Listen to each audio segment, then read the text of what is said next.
This looks ominous. Especially the music is.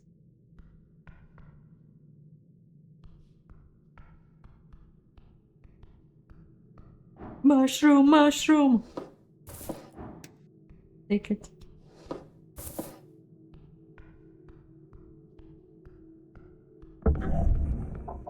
Something soft latches itself around your ankle. There is no time, it's a... Huh? Oh. Oh, dexterity is bad. Am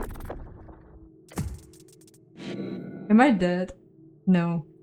It tightens around your boot. With a violent tug, you're forced to the ground, hitting the back of your head on the steps. Before you can even react, your entire body has been dragged over the edge. Cleric! No. You're fallen, but not far. With a painful snap, your descent is stopped and... now you're simply left hanging.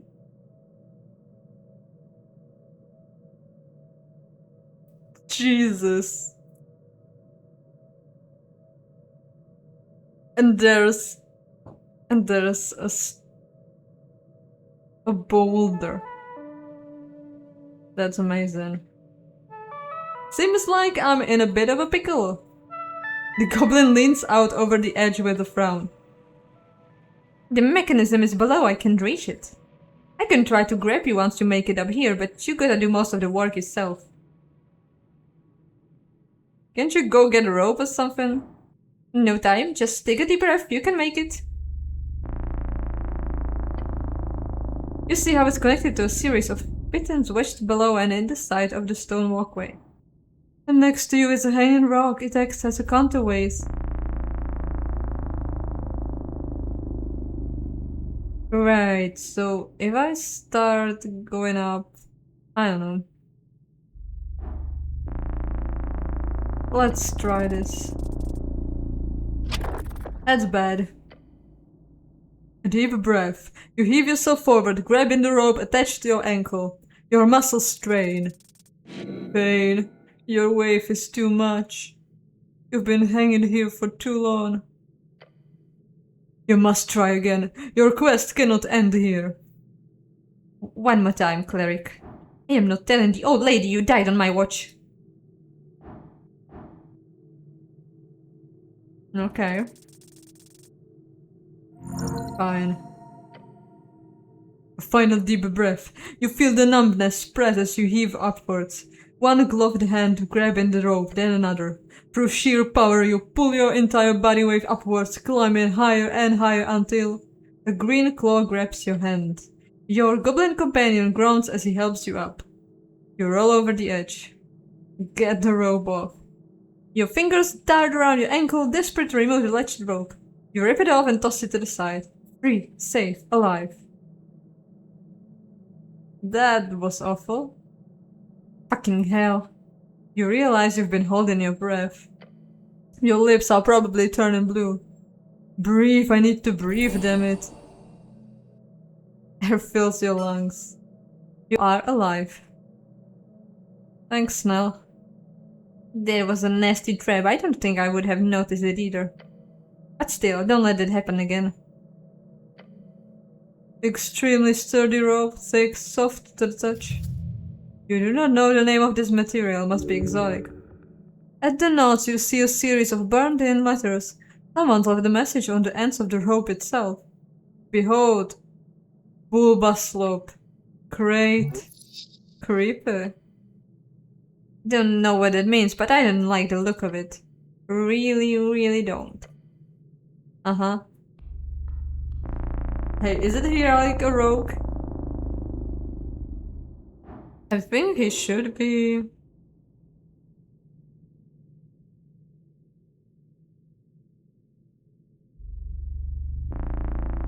He is level 3 rogue. How is he not able to spot the traps? Can we tell him to look for the traps or something?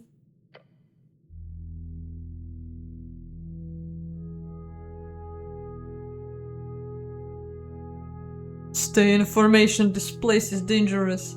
No need to tell me twice. Lead the way, cleric. Okay, I would like to...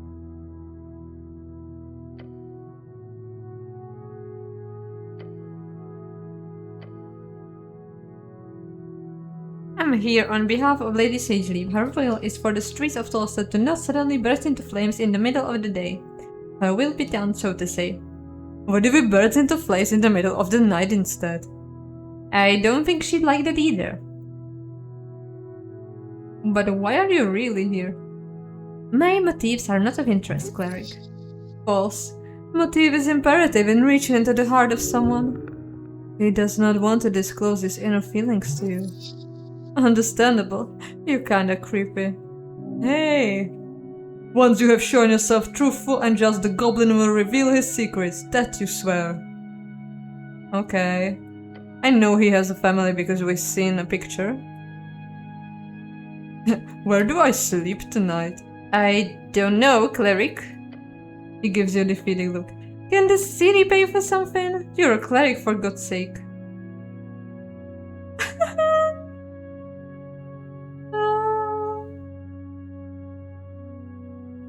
Can I sleep with you? No. And seriously, don't phrase it like that. Yeah, I knew that's gonna be funny. Well, I can just not sleep, that's fine, right? Are you asking for permission? You'll get exhausted if you don't sleep, cleric. If you do not take a long rest 8 hours before dawn, you get 6 levels of exhaustion. Oh gosh. If you get 10 levels of exhaustion, you die. I can't. Actually, I really should find a place to sleep. Smartest thing you've said all day. Okay. Can I sleep in the Goblin Garden? No. Or, I mean... He thinks about it for a second and then once again says no. I can just sleep here. He looks around. Just here? Yeah, it's not so bad. Right here. He is reacting to your current environment. Okay, maybe not. Yeah. Guess I could ask the Coin Lord. Ah yeah, Dara's your boss on this job, isn't he? Guess you got another thing to talk to him about. Fun. I mean, I have like a lot of money. Which reminds me, I wanted to buy some magazine from that boy and I completely forget about it.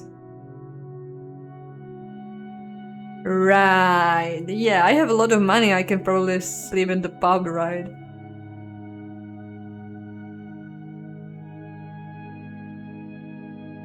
But hey, it would be nice if Darrow provided for another night or something. Okay. Hey, why are you auto-saving? That's ominous.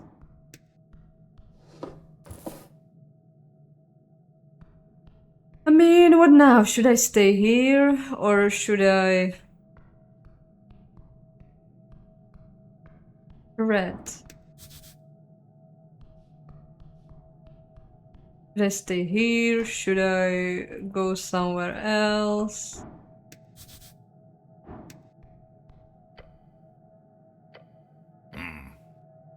I hate these things. Oh, OWD sprouting like weeds across the dungeon. Terrible, horrifying even. What? One-way door. He taps the wooden surface.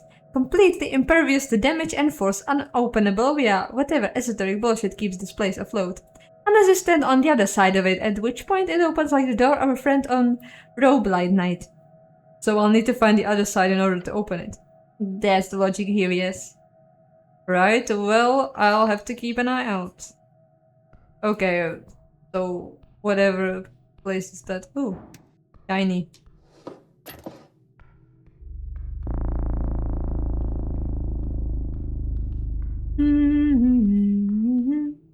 Okay, now we're just running in circles, literally.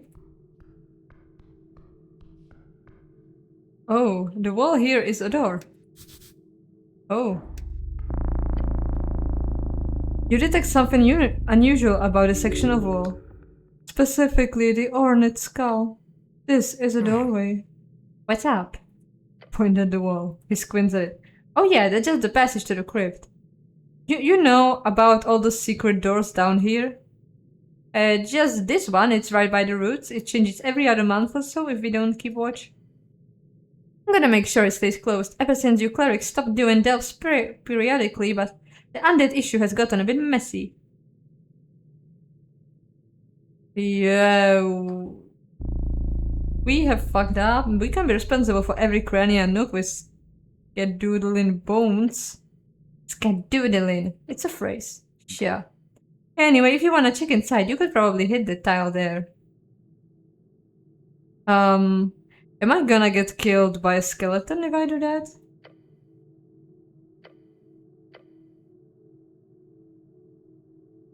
I can... Do I have an option to not do that? I don't. I can save. Amazing.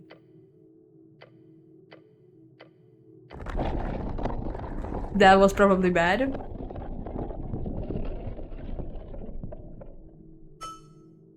Revealing a dark passage beyond. Sweet. I'll keep my sling ready. Gulp. Yeah, exactly my fault. We have not really fought anything truly dangerous. Maybe I can at least eat an apple? Is there something that could be useful in a fight? +1 strength. Probably better than +1 dexterity. Okay, I can equip. Oh, can I do this here? Oh, fine. Don't really need wisdom right now. Okay. Dexterity. Minus charisma. This could be also useful in a fight, I suppose. Should not forget to change it later. And let's save. Let's save before our first real fight. I'm quite sure there are gonna be some... What's that? There's light? Just... Weird. That's scary. Oh my.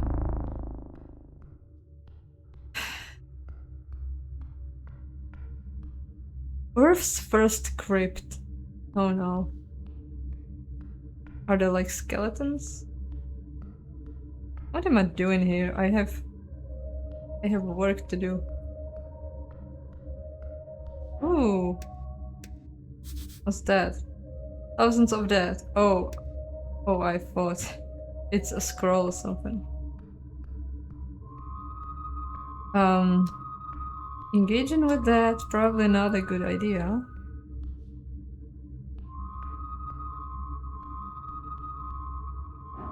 Did I? Ugh. I hate this place. A literal pile of skulls. Thousands, each alive taken by war, suffering, or time itself. The eternal cycle. You will join them soon. You know well about this. This was the first of the containment crypts. Containment crypt, an area designated as confinement for bodies to avoid the risk of undeath. Many are erected beneath Norwich during the years of attempted reclaimment of the Cursed Lands. The first, oh, this is Earth's first crypt, built for himself by himself. These bones belong to curse victims, those claimed by the Cursed Lands horrors. Destined to rise as undead hordes, Earth sent many expeditions to the east, each an attempt to reclaim the spirits, the literal bones of those who were left behind. Entire ships were loaded with the many, many bodies brought ashore to Norwich and put into these crypts. Unmarked graves, yes, but consecrated all the same, an attempt at total redemption.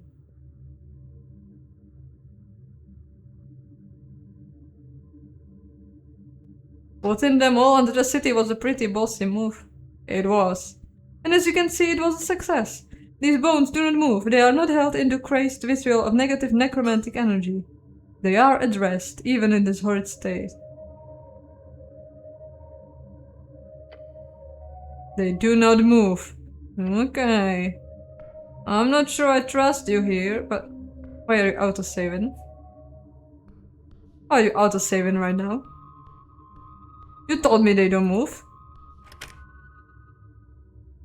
A crypt key, okay. Jesus Christ. What's this? Oh my. This one doesn't seem to be asleep. A horrid noise in the dark. Moving, a mess of rusty iron and clattering bones. Moving towards you. No, no, no, no. I hate the crypts. It calls to you. Oh no. Initiative is 16.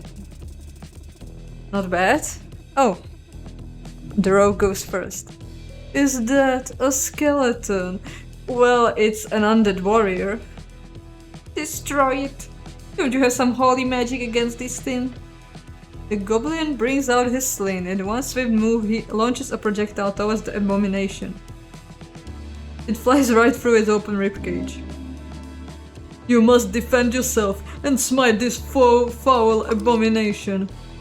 Too late to run away, but you could stay loose or this thing will cut you into pieces. The bones are outside of the body. They must return. Punch, try to dodge, give him a hug.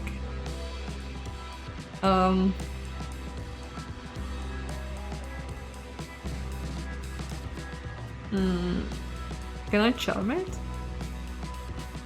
Is it humanoid? It's undead, I suppose not.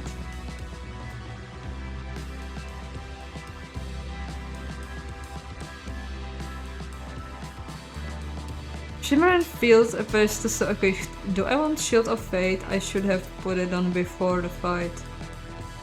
Because right now it's kind of... too late. Challenging. It's all very challenging, not bad.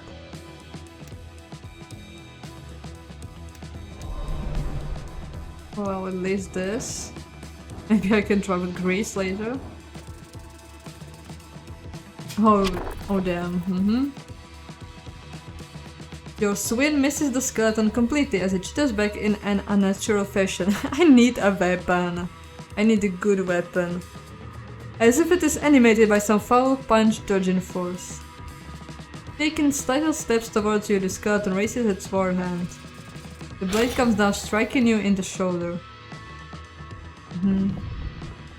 What's happening? Are you losing? Of course I'm losing. He's got a sword and... why am I not using a sword? His sword is broken just like mine.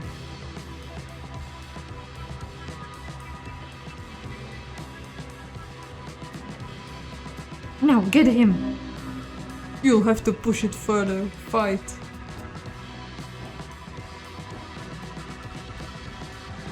I'll try to dodge. I think that's gonna be a success. Your feet, they dance. Side to side, your eyes focused on the skeleton's blade. You're ready for anything.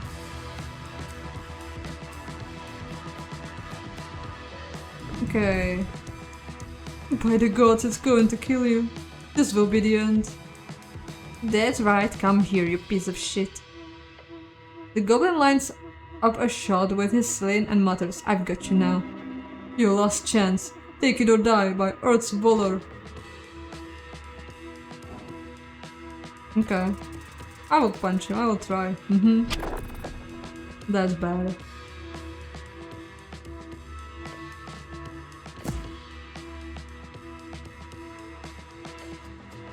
The skeleton is just about to strike when Snell rushes it like a full body slam.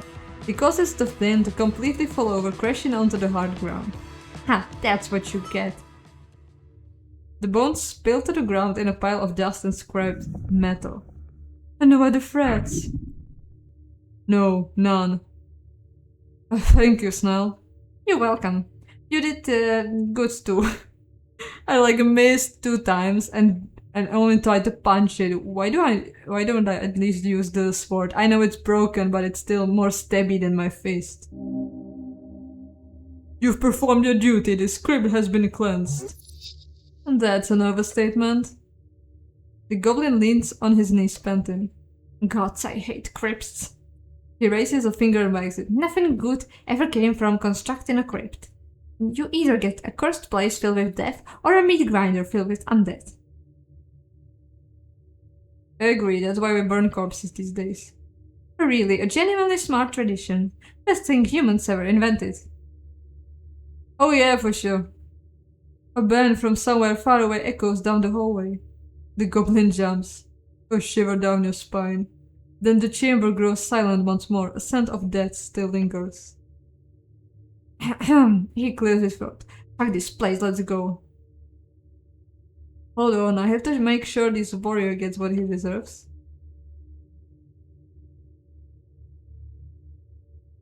Some respect, whisper a prayer to Earth. But I wanted to loot it.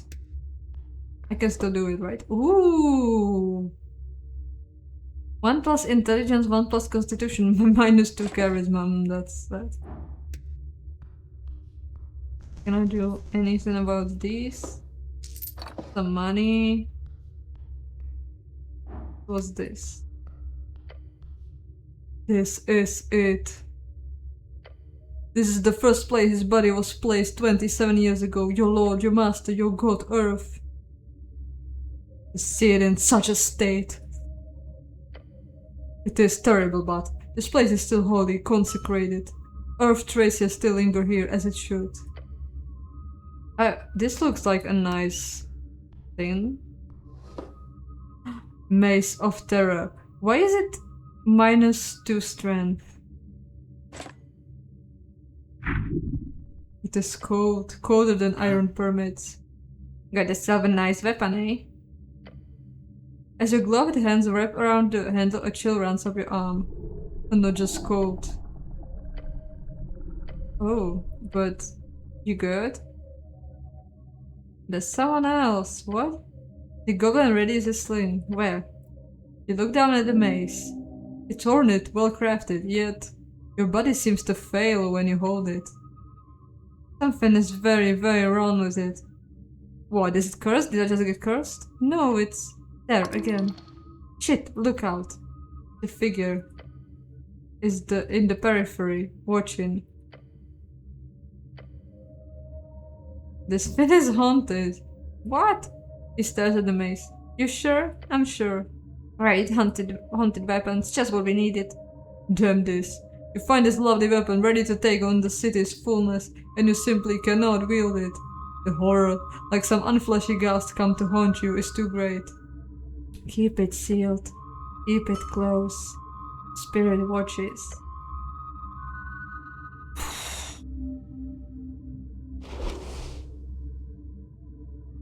Damn it. So I can use it, but then I'll lose strength. Which is terrible. I really need to manage my shit.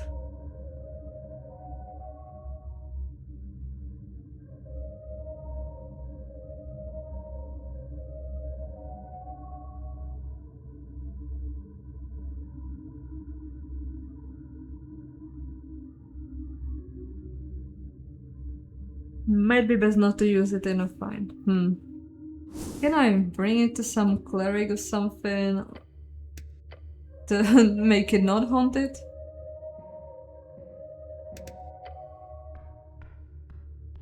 I wonder if I should just leave right now or...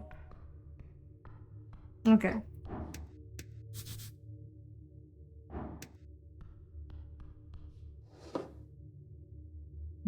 Bone dust. Okay. No undead's jumping on me. At me, whatever. Let's get out of this place. That was enough adventure for one day. What is the... Oh, it's the light. Okay. I think... Let's just go to the pub finally.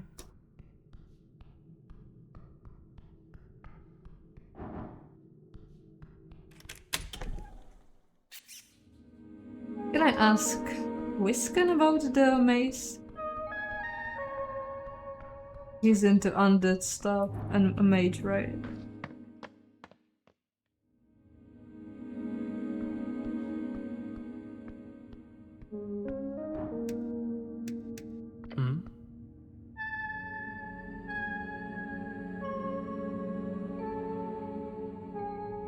Threw out a whisper to Snell. What can you tell me about this guy?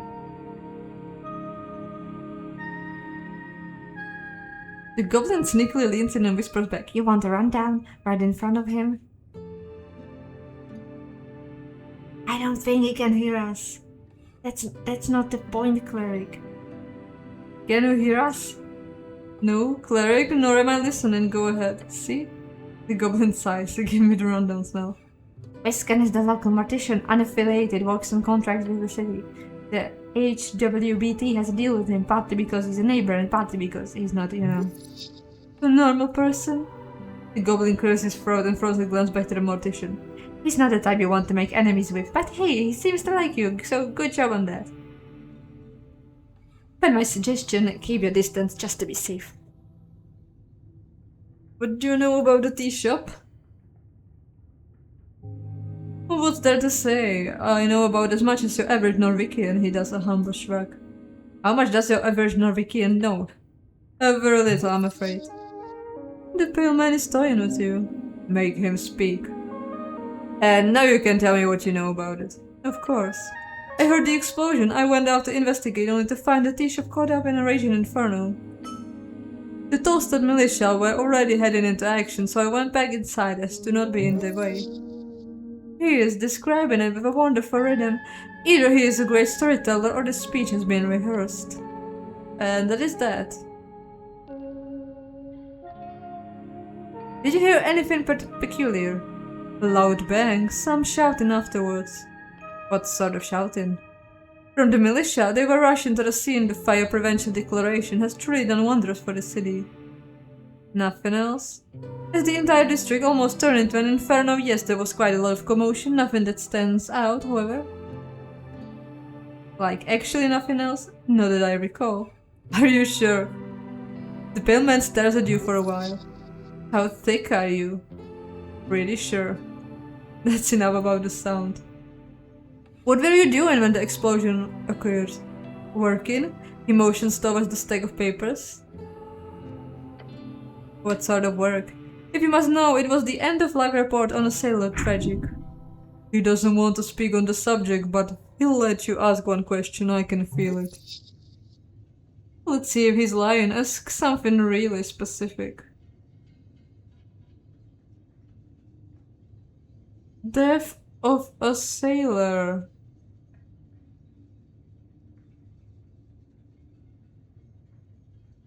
What was his name? How did he die? A human. What was the date of his birth? See, that's the most specific thing we can ask if we've seen the report, but how would he remember that? And also, I think how did he die may be interesting, because was it someone who slipped on grease or something? Drowning.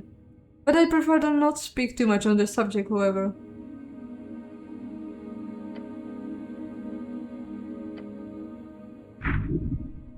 Can I ask once more? What was the date of his birth? Birth of Sawmill Pizza Day 500. Birth of Sawmill 509. He was 29 years old. It's either a very elaborate lie or this fellow has a great memory. But I prefer to not speak too much on the subject, however. Okay.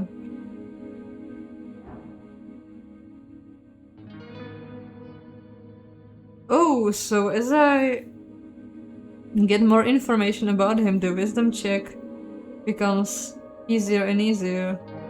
The Dark Knight works for Wisconsin. Why Snell warned you about him. Okay.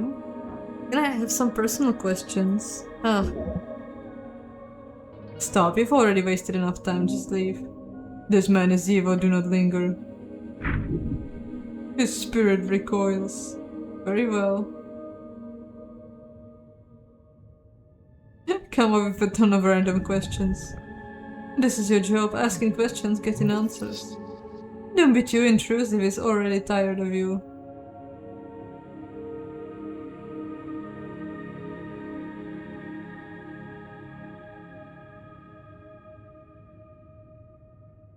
What are you voting in the upcoming election? Interesting question, a bit invasive, but I oblige. I'll be voting for the party of Norway. Numanism, while crude and outdated in certain respects, has proven both its stability and economic assurance for business owners such as myself. They have my vote. The goblin scoffs. Not unusual for well-of-human men to vote for the Orfolk party, although this fella doesn't strike me as the religious kind. A vote is cast for self-interest. It takes a special man to vote for any other reason. And if they win, how long do you think it will be before another assembly is called? Another 10 years, maybe more, until that stability is threatened, realistically speaking. Good, democracy is overrated. It smirks at your inflammatory statement. Agreed.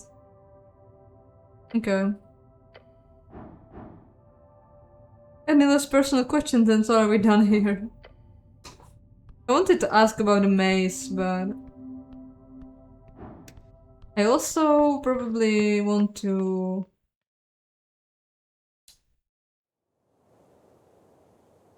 What did I want to do? I remember I wanted to buy some magazines, because I'm very rich. And I also wanted to visit the pub. Oh, the kiosk is closed! God damn it. So I will not be going there, and...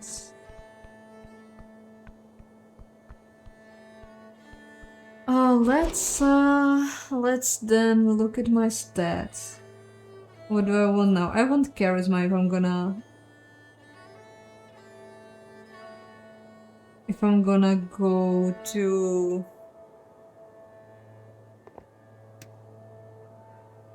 What was here?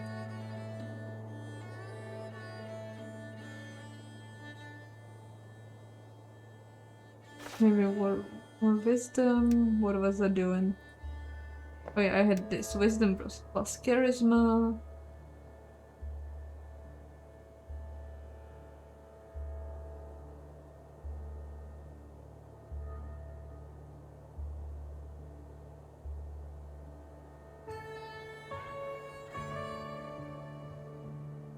This is minus the charisma, I don't want that.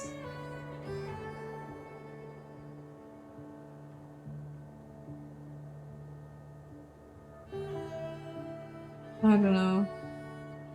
This is probably fine.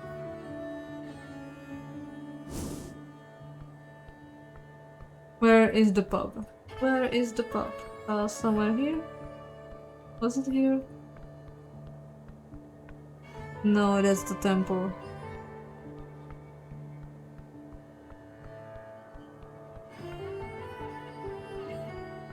Oh, oh, here.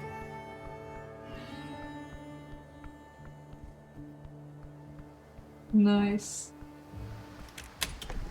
And we have to go to the Waterlane in the evening. Oh, what's this? A jukebox. Your eyes take in the enticing green glow of the diskettes. An esoterically infused stone disc which has been engraved with a spoken word spell. These have been mass-produced since the mid-arcane era. Their presence lights up the night in glorious rhythm. So many nights spent looking over the track lists. Just don't think about the time they threw you out for playing DLS 15 times in a row. Dylan's Last Stand, a classic dive bob that got real popular around the time you were born. All the Retian players know it.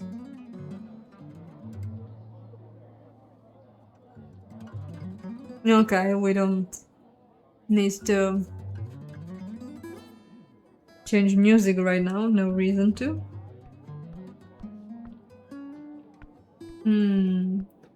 Who do we have here? A bird guy. I think we want to talk to him. It's probably the owner of the tea shop, right? Another goblin that we don't know. Wow, a sphinx? Like an actual sphinx? As a bartender, that's cool. That's very cool. What's this? Old well. Oh, is this the button? And is that... And a bard. And some other doors. Alright, alright. Donation plate.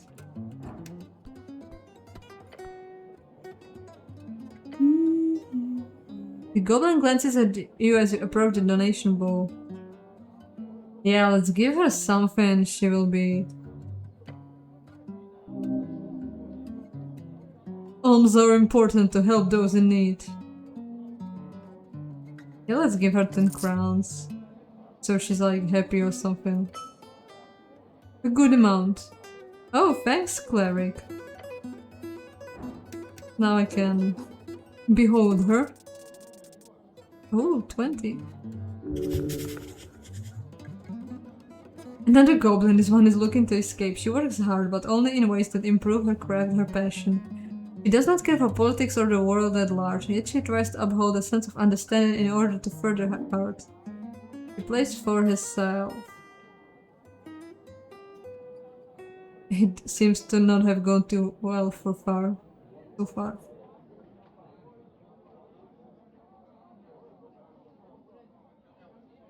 Okay, we can talk. She seems like a nice lady. The goblin seems to be playing around with the strings of her instrument. She's tuning it. Hey. Her entire body jolts when she sees you. Your existence is shocking to her. My existence? I'm a human? I'm playing in a second, okay? Okay. Okay.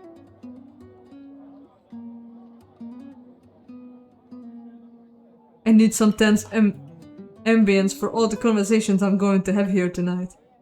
She scoffs. What every artist wants to hear, be ambience. Every hero needs a bard. She cannot see a wing, come on. She finishes whatever she was doing to her instrument. And don't dance, it'll hurt your chances at anything in this here tavern. Okay, here we go. Hey, I wanted to ask her questions. And she's just playing. Is this? Yeah, it's Vera. Okay. Hi, Vera. It would be something akin to 1,000 a month standard fare, really. Obviously, all of my proprietary deals would have to be included in that. Obviously. Which would make it more akin to double that price, at least. The orc woman places her cup on the counter and leans forward. We hope you'll consider it. The fiendish woman behind the counter gives her a wide, sharp grin. Vera turns to leave and almost walks right into you. Oops. Cleric, lovely to see you again, but I can't stop to chat. Do swing by Waterlane later, will you? As the orc steps past you and leaves the tavern, you look over to the woman behind the bar. She looks eyes with you while putting away the orc's cup. Okay. Locker Taverner.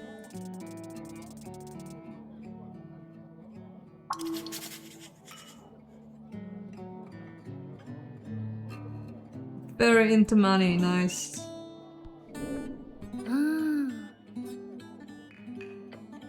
Welcome to Drunk Sphinx, what all? My good lord, a cleric, how lovely to see the city stop by. She gives you her full attention.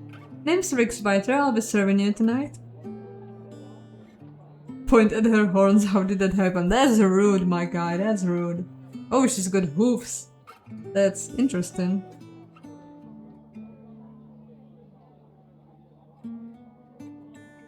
You're the tavern owner. Do you have a bunch of information that could help me with my quests? Sure. If there's anything I can do for you, just ask. I know more than most in this sprawling city of ours. This city is not hers. Oh, Snell! She exclaims as she notices him over the counter. Aren't you a sight for sore eyes? Want something to drink? I'm on the clock. He nods towards you. Oh, you're the escort then, eh? That's not how I'd phrase it, but sure. She laughs and sticks a sharp finger in your face. Don't get Snell in too much trouble, you hear? He's already grumpy enough as is. The two of them clearly share a past, in an enemies to lovers kind of way, only without the lovers part. Oh!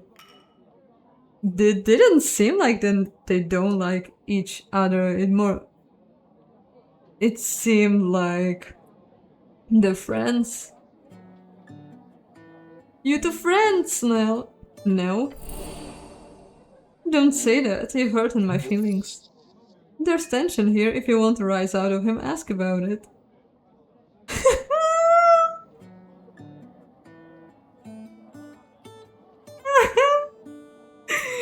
Okay, I can be like, I sense sexual tension between you two. Does Snell spend a lot of time in here? I don't think Snell finds you very attractive. Let's be a little subtle. Does Snell spend a lot of time in here? You don't need to ask her, it's not relevant. He does, she says, ignoring his comment. Although this is the most convenient third place for the HWBT, so it's not like he's got too many options. Third place, a place for community and socialization. That is not the home or work. We've got all the wonderful goblin we could need here every night.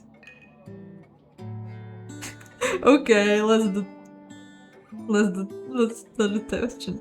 That's Snell quickly snaps at you with a glare. That's a statement I would strongly refute, cleric. Of course, refuted it is. It is. Sure, absolutely. She laughs and leans in over the counter. All jokes aside, this is all just a part of the job, you know.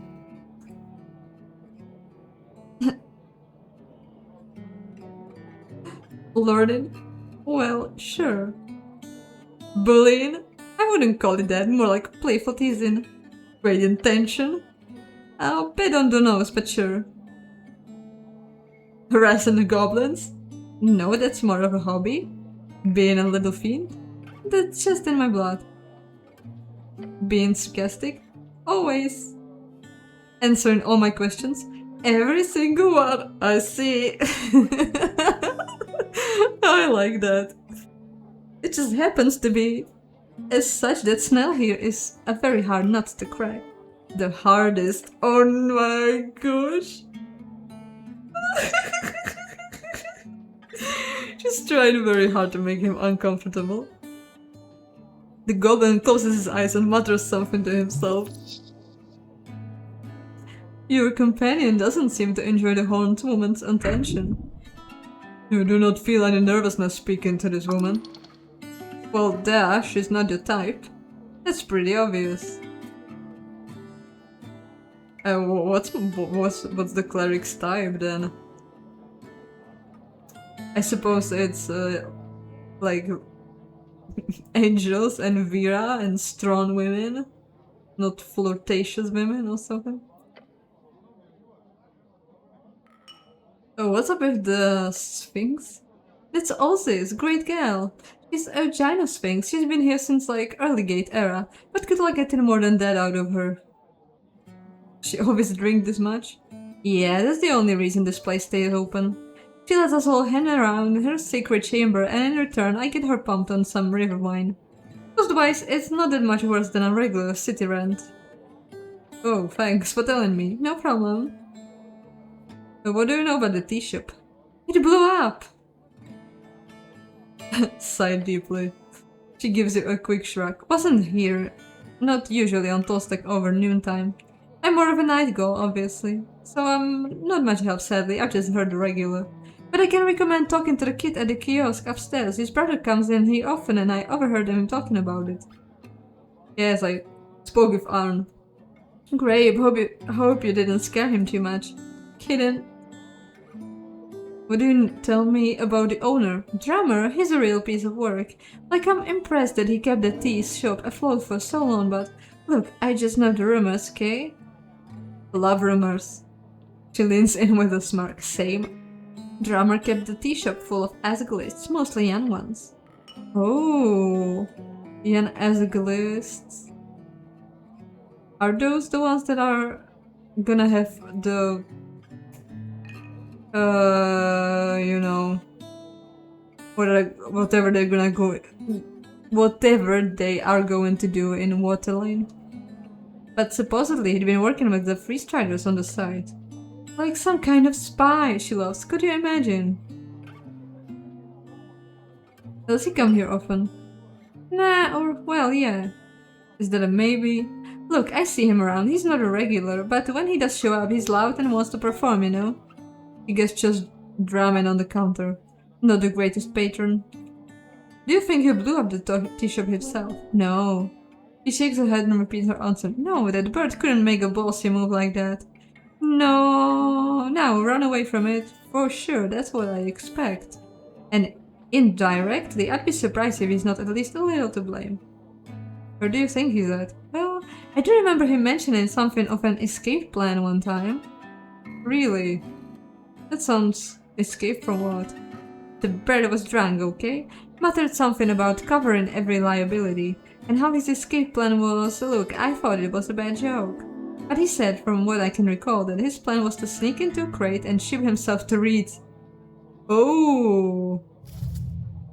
That's a wicked good plan. You should look for him on Waterlane at a warehouse or something. That's ridiculous. That wouldn't work, would it? I mean, I'm sure it happened at some point historically. Drunken ramblings, but if I were you, I'd check Waterlane. Huh. Do you know Frank, son of Frank? Your question causes her to let out a hearty laugh. I'm so happy I'm not the one having to ask this stupid fucking question. No, I'm afraid I haven't, she eventually manages to tell you. Sorry, Cleric. You probably get hundreds of people using that fake name during any given week.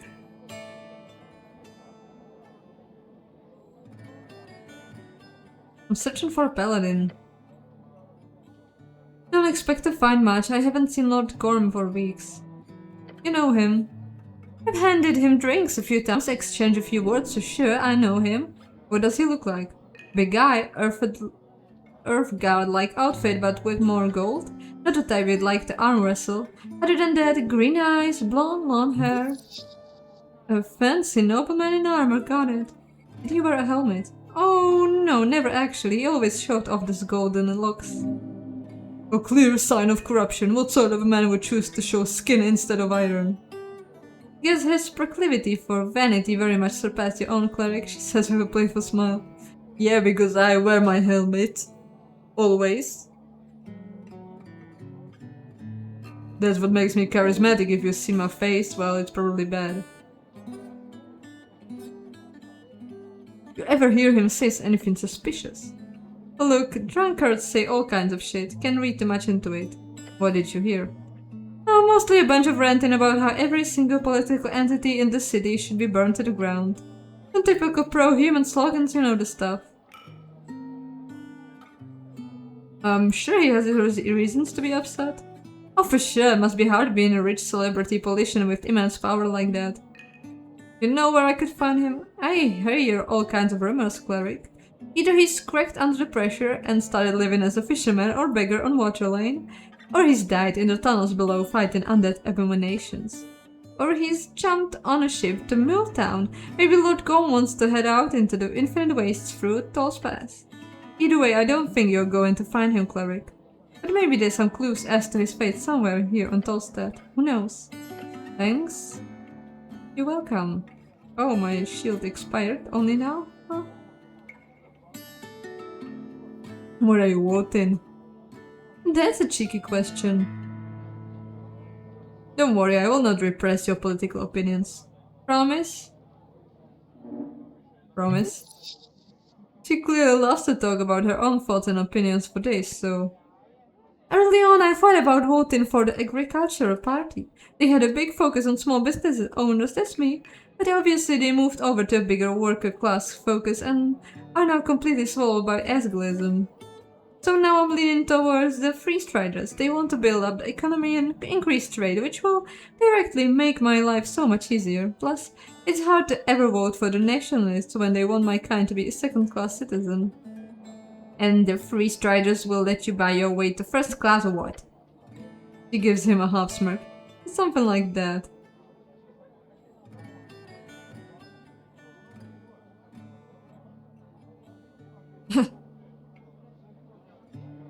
You're a free strider then. Hey, just because I vote for them doesn't mean I'm dedicated for life. They happen to be the most useful for my business, nothing else. Okay. Why not vote green? He holds up a hand and gives you an incredulous look. I like to keep my profits, duh. Your companion scoffs. Okay, that's enough about politics, I think. Tell me about yourself. Oh, my companion's gonna love that. Please do dive on it, cleric. Anything in particular you'd like me to rant about?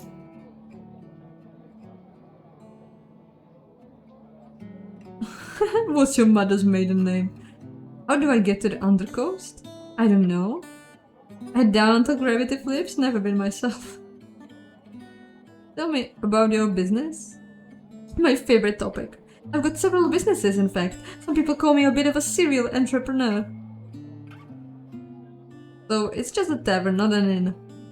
Not an inn, sadly. I've been thinking of expanding, but as you might imagine, it's quite difficult, especially with all the wonderful complexities created by our dear home lord. The magistrate handling construction. If only the city held another city below crusade, then I might be able to dig out a few rooms, but for now this is just a tavern. Though usually a local cat holds dance classes here once a week, that's paused during the election though.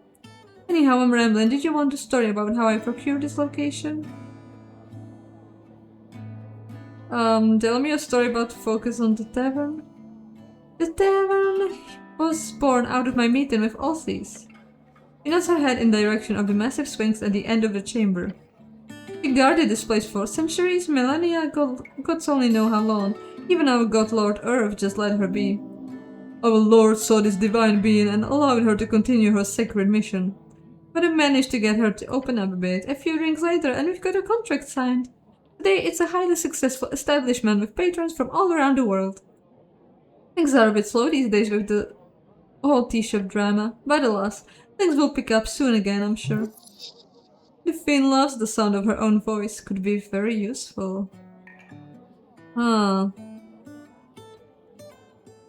That's great, but I'm not sure we need anything from her right now that she did not already tell us.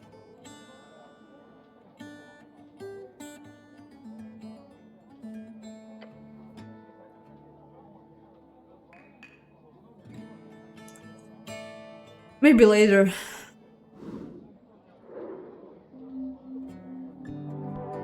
It's dusk.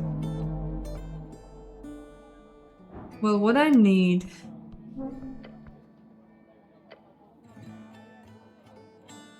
Is this a wishing well? Surely. I wish I was the greatest knight in all of Ascany. Wouldn't you look at that? It must mean you're already the greatest knight, right? Truth! The goblin speaks truth. He's making fun of you. Look down. Okay. What about this one?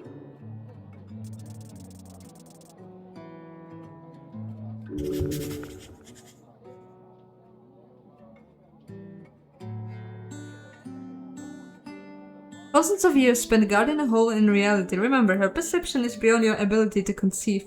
For her, a day is a fleeting moment unless you make it memorable. A giant sphinx giving out riddles. A woman searching for something, anything, even remotely interesting about these current mortals. Why else allow them into her lair like this? She's not being exploited, whatever deal she struck at the tavern keep. This beast of Jor could break it at any moment. None of them hold any power over her, yet she cannot leave. Interesting. Can I talk to her? A lull falls out of the ambient cheer, just a beat of uncertainty as this cleric steps before the tavern's singular attraction. This happens all the time. Visitors come to gawk and stare, some brave ones to speak with her.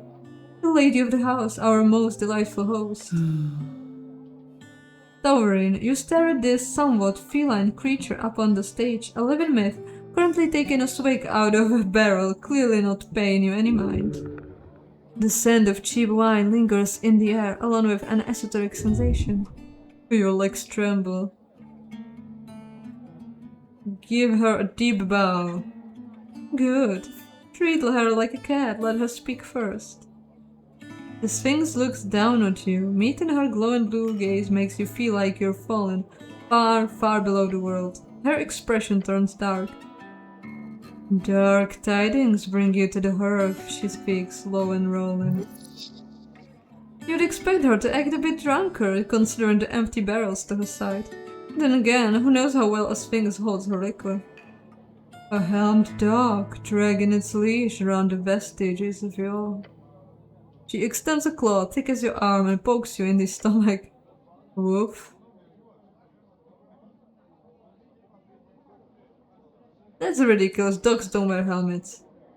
She lets out a deep breath. Another free man. What? It does not make any sense. She is drunk. Could be a riddle. She is implying the helm turns you into a slave. She is wrong, obviously. If you want her attention, you must do something remarkable. She takes another sip from her barrel, not looking at you. Watch yourself, cleric, he whispers to you. All this isn't one for idle chit-chat.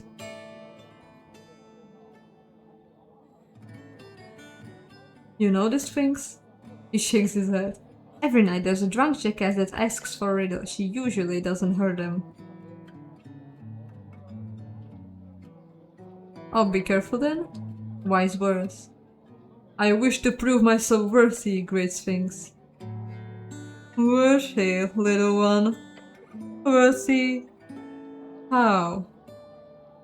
Don't you give out riddles? I'm stupid and not good. Idea.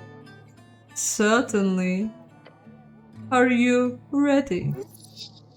Rhetorical.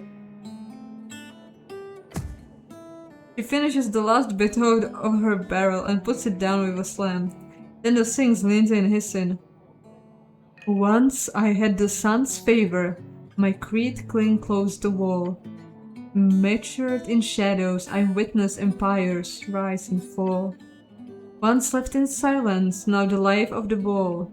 She raises her paw and gestures to the open chamber. Yet I remain a draught of remembrance, a history's throw. What am I? Damn it, I'm very bad at riddles. I should not even go this way. Once I had the sun's favor, my creed clean, whatever that is, that's gonna go well, close the wall.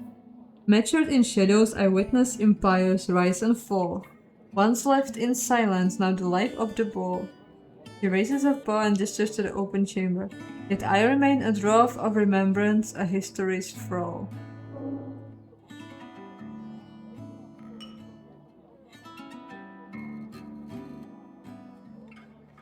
Is it her? It sounds kind of like her, or it sounds like something like a tree. Matured in shadows. Like a seed. But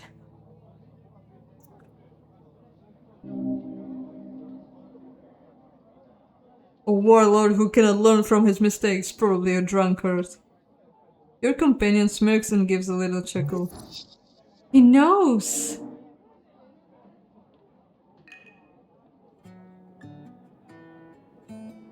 How interesting. What happens if I get it wrong? She squints at you and raises her chin. Same as all those who wander these walls. You will lose everything. Eventually. She means your only pain upon failure will be existence itself, a mortal life.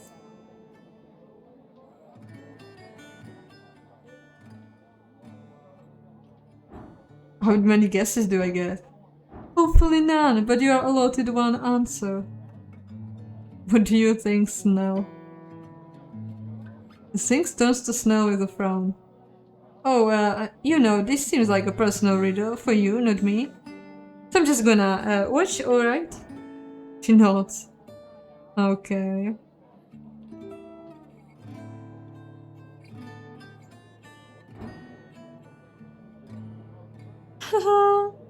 This is gonna be so terrible because my intelligence is so terrible.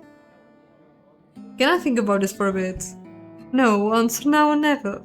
Okay, I cannot switch, change my gear. Okay, I'll make a guess. It's gonna go terribly. Oh! No. You focus your mind to come up with something, anything that could be the answer to the riddle. Something old and time-worn that was once in the light, then lived in shadows for a long time before it became popular again. What could it be? You only get one shot, so make it count.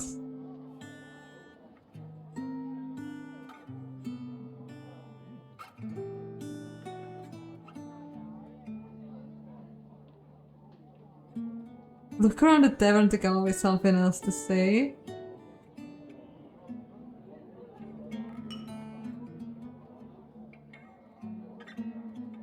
Something old and time-worn that was once in the light and lived in shadows for a long time before it became popular again.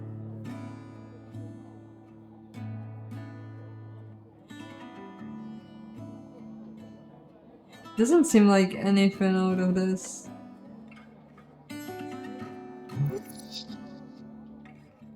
The Sphinx is lazy, the answer would be something nearby. Oh, wait.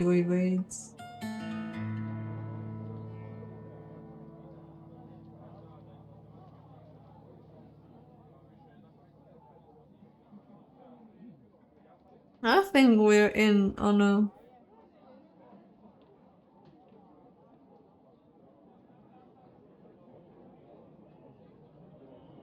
Once I had the sun's favor, my cradling closed the wall. Matured in shadows, I witnessed empires rise and fall. Once left in silence, now the life of the ball. Yet I remain a draught of remembrance, a history's thrall. What am I?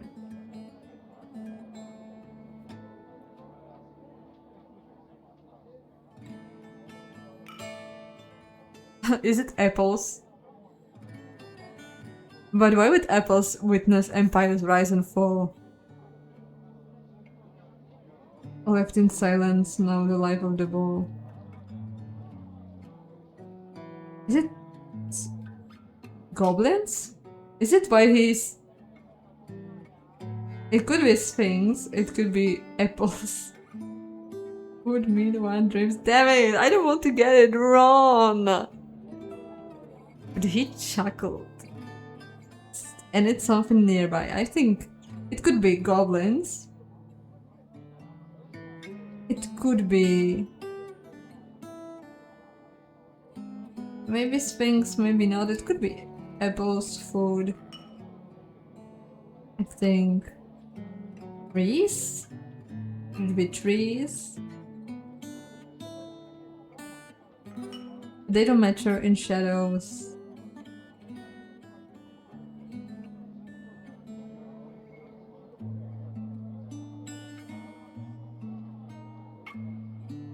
I want to do goblins or apples. Let's do apples. No, that is wrong. Why? Because it is wrong, very wrong in fact. There's no way you could argue it is correct in any coherent fashion. Watch me. I refuse. Although I suppose... He gives you a strange look. Are you interested in a quest, little one? Yes. Good. Then you may have another chance to prove yourself. Accepting a divine quest from a sphinx is no trifling matter, mortal. In fact, few would survive such an ordeal. This is a chance to prove yourself to an ancient creature of myth and legend. You also look incredibly manly doing it. A quest, indeed. Behind me stands a vault. It opens only to those worthy.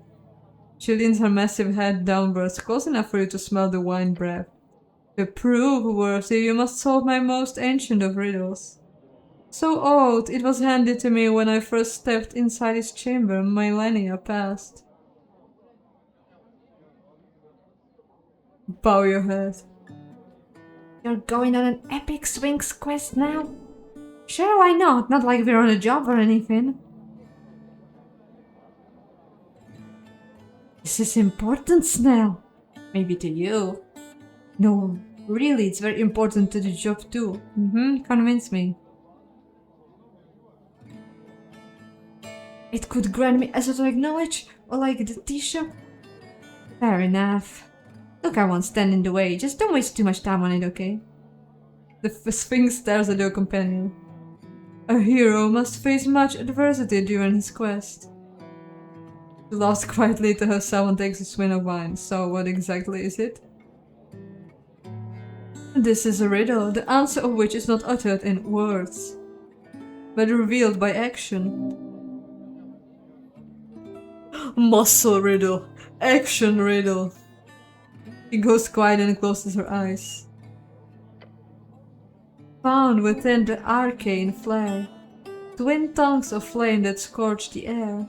She takes a breath, revealing a wicked grin. Burrow deep within the earth. A primal strength to show your worth. Then she leans in, almost whispering those final words. Walk in gods and throng in herds. A man divine alone howls his words. Easy, you understand it immediately. I don't. Oh, I get it. You do. The gate era. No, cleric, that is not the answer. The answer is not something you can speak. She uses a massive claw to grab something from her pile of stuff and tosses it to you. Once you understand this riddle, return here. You can only solve it during daytime alone. You wouldn't want anyone else accidentally figuring out this riddle, would we? He glances at your goblin companion. I am not interrupting the job for that. Do it in the morning or something before you pick me up. The Sphinx chuckles. I never sleep, so you can show up any time after sunrise and before the tavern opens. What have you gotten yourself into? A great quest, time to prove yourself as a worthy hero.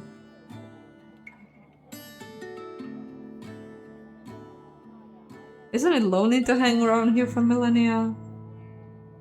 What do you know about the T-show? What are you voting in the election? What's the door behind you? Attempt to floor the air, no. She's not your size, my man.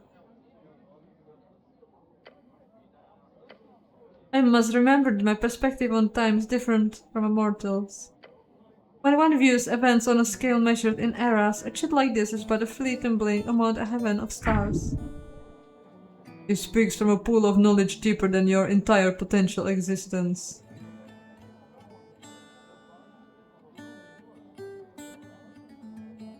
So everything is going really fast for you? The Sphinx takes a moment. Oh, when a child grows, a house once thought massive will soon start to feel cramped. As time grinds on, the idea of today is no longer a canyon of possibilities. For me, that house is minuscule. That's fascinating. You're welcome, little one. I'll be going, thank you. I should do stuff. Damn it, it's already quite late. Who's this guy? Murder. Nail. Don't cause any trouble. Okay. One of your cousins? Something like that. Marta is a notorious pickpocket, don't let him get too close. What kind of goblin isn't? Oh, he's a con thief, eh? Snurre rubs his eyes. No, look, I'm talking a real actual pathological kleptomania case. Like I can't keep his hands away from pockets type deal. Except smarter, he fails every single time, hurting himself in the process too. Oh, what a fool, can you imagine failing at things and hurting yourself a lot? Oh. Yeah. I don't think he's ever gotten away with anything, so just be careful around him. I don't want him hurting himself again. Okay. I really need to go to the Waterlane, but I also want to talk to this guy before we go.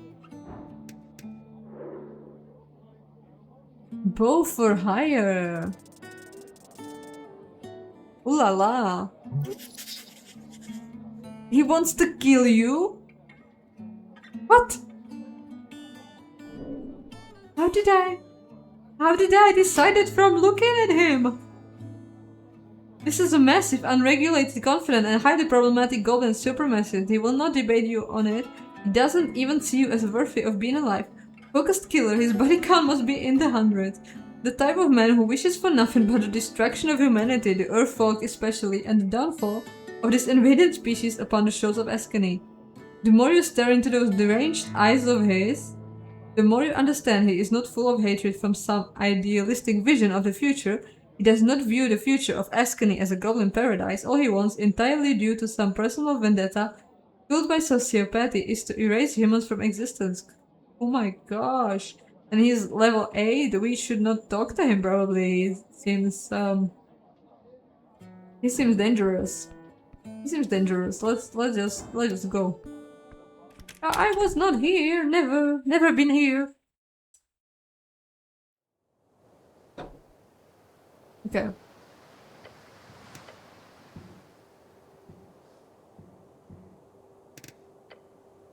Let's see. Let's go to the...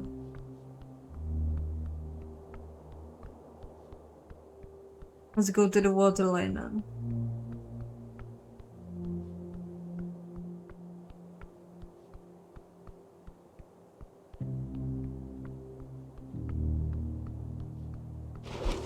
Oh, the next door. I didn't want to do that. Wait. Oh. Where?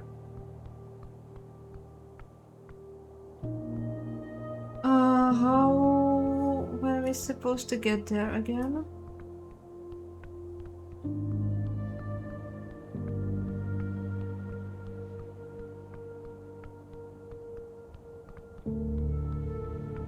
No, I'm completely off.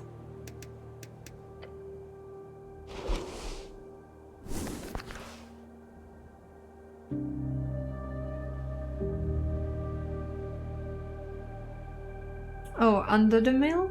Like here? Through the mill? Open?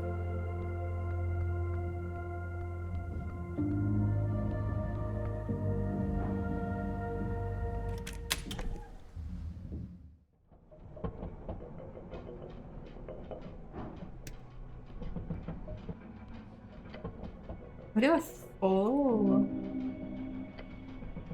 Okay, I will not have to do that.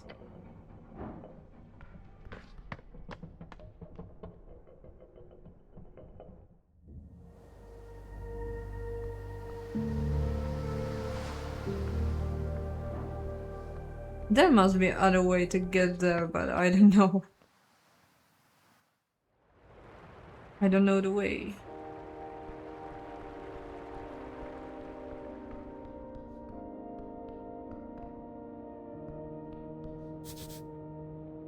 Nice outfit, human. Hey, you got a problem. You've got a problem.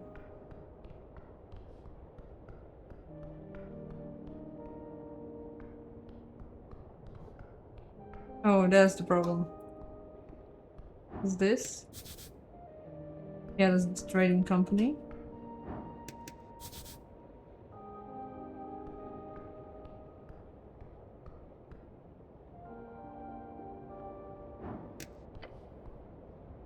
A tense scene.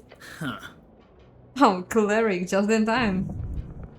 Four young guys just hanging around, looking normal, except the angry-looking blonde kid. We've confiscated the illegal goods, he says and bows his head. For the city. He turns his head towards one of the kids behind him. How is it going, Irvnis? I'm trying, hold on. Are you militia? No, I'm Rollo, the blonde kid says and takes a bow. Rollo Malach, at your service. Behind me are Irvnis, Ten Busken and Tolly. We're members of the Norwegian resistance and movement to... You're thieves! And arrogant book burners. The girl adjusts her spectacles and straightens her back. With all due respect, Mr. Cleric, she says, don't believe a word from these thugs. You notice the two other girls behind her, a halfling and a dwarf, both look at each other. Assholes! Careful, it's an actual cleric. Thugs, come on, Marissa, really? Like the AY aren't just a bunch of ruffians. I've seen enough, the goblin whispers to you in size.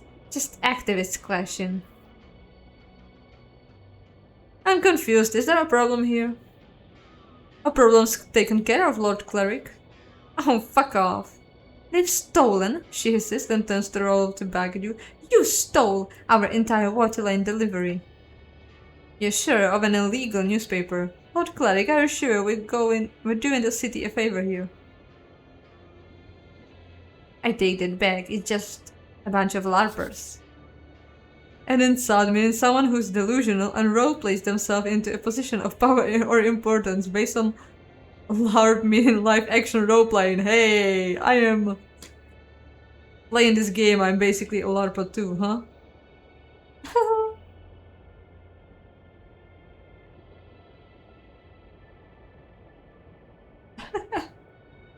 I see, it's a lover squirrel, it's not. Are you kids even allowed to be out this late? Both sides look at you with frowns. Look, I have a hard time seeing how old humans are as well, but these are clearly young adults, even if they're not acting their age. Hey, shut up, goblin! Your companion grits his sharp fangs in the blonde kid's direction.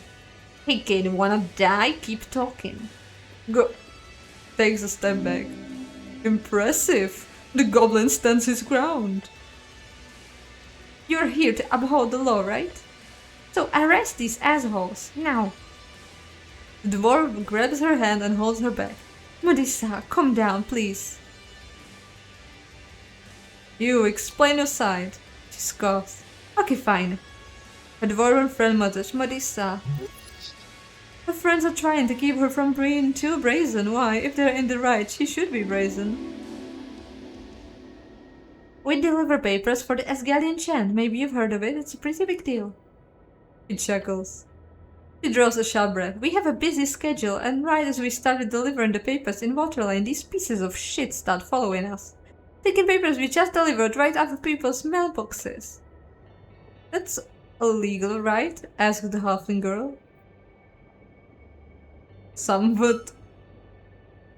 Just a bit illegal, maybe. Of course it's illegal. Your opinion does not even register. She does not even hear it. Insolent behavior.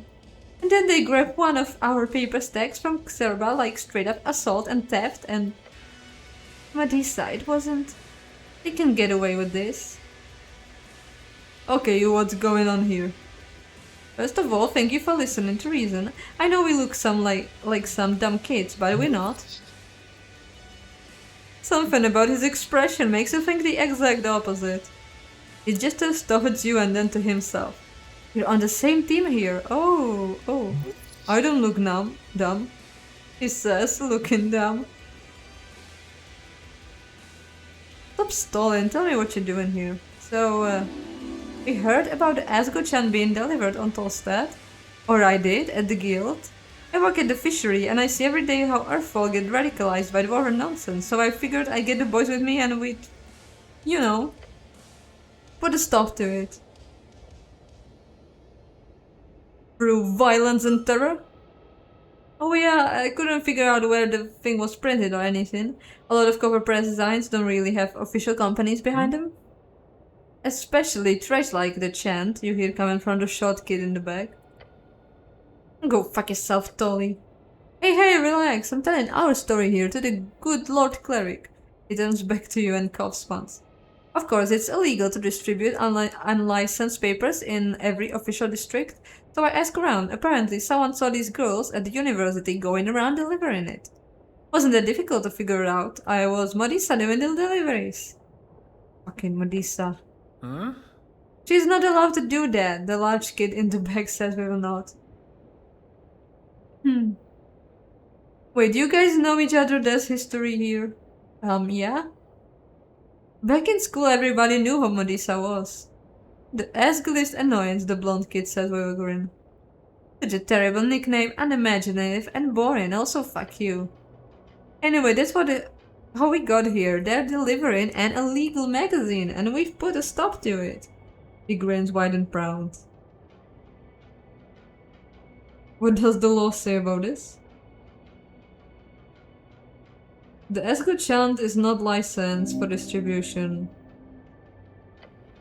At the same time, it is also illegal to steal delivered newspapers from mailboxes.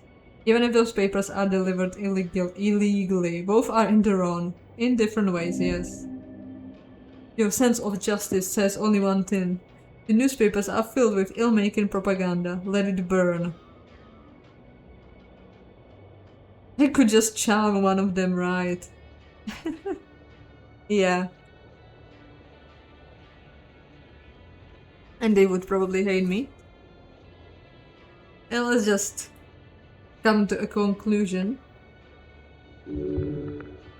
He's outwardly very nervous.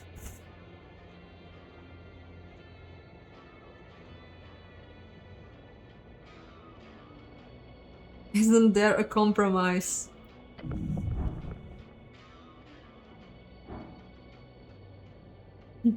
Find a middle ground solution that nobody's happy with. Snell's presence calms you. You spoke with Rollo's younger brother, unlicensed copper paper, the Asgard chant, eh? Okay. Let's see. It is time for a compromise. Both of you, listen up. Your calm and determined voice rings out across the street. Tell the girls. You can deliver your paper, then tell the boys, and you can steal it. But you can deliver it. That's what I've been saying, Dave, and you can take it. Just listen to him, come on. The blonde kid grits his teeth, then he grabs the stack of papers and tosses it across.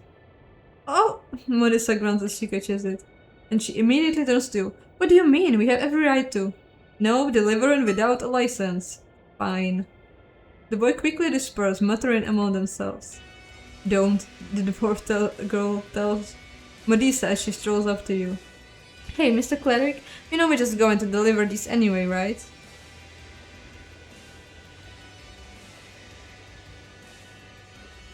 If I catch you doing that, you're heading to the stockade.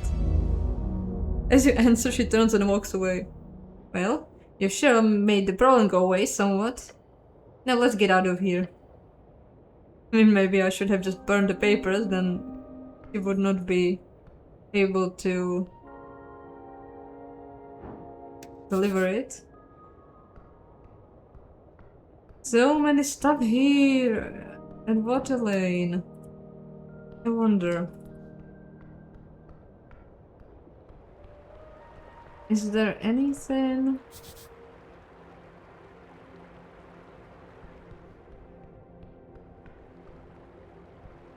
What was it?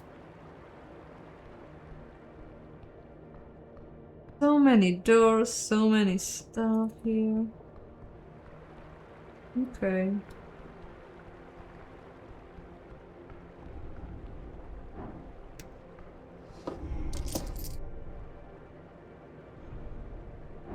What's this?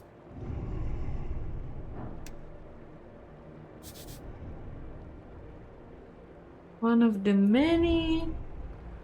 Free Strider, okay.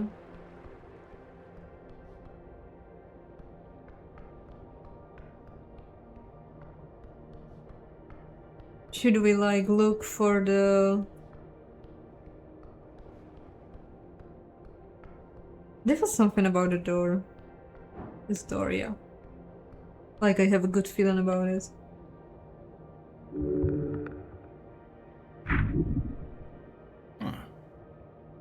Do you know someone here? No? Then why are you standing here?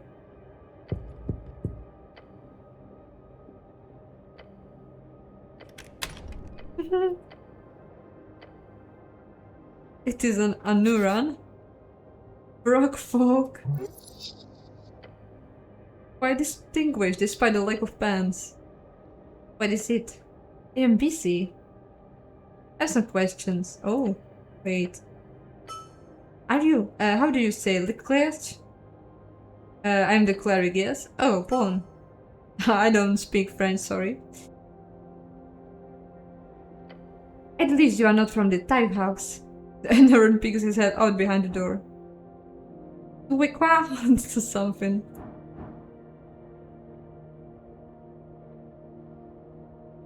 What's your name?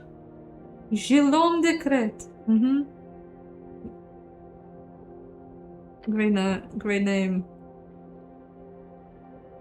Nice house. And no, it is as you say, shit. Temporary, until I take the next ship home. The next ship home. Yeah, the bird. Hidden in a crate, right? What do you hear? I live here. Is that a crime now? I wanted to ask about the shop, I guess. So you just really went and knocked on some stranger's door. Look, I'm not gonna knock on your methods too much, but if you keep this up, we'll be done by 6 months after the election. And you didn't even ask about the tea shop, not once. I wanted to. I didn't? No, I didn't. Oh. Yeah. I just had a feeling this door was important, was all. The goblin closes his eyes in a short, silent contemplation. Maybe stick to les points, the interest, okay? That's funny, I like that. I want to find a ship. Something. Crates. Crates that could have birds in them. It's interesting though how the little creatures keep appearing and disappearing. Ooh la la. Can I heal? Yeah, why not?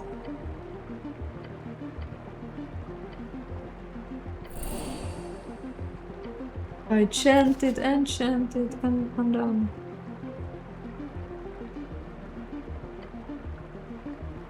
Okay. I need to find boxes. Hey. I'm great news. I'm the cleric. I'm the best. The very, very best. Okay? Yeah. Can I talk to this guy?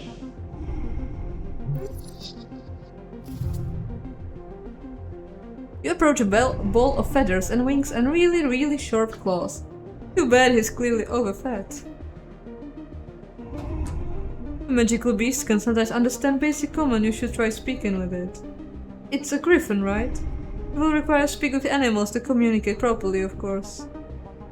You see a pool of drool forming underneath the open beak of the beast. Oh wait, isn't that? There's an entrance to the warehouse on the other roof. If you want to get inside, you're going to have to get past this bad boy.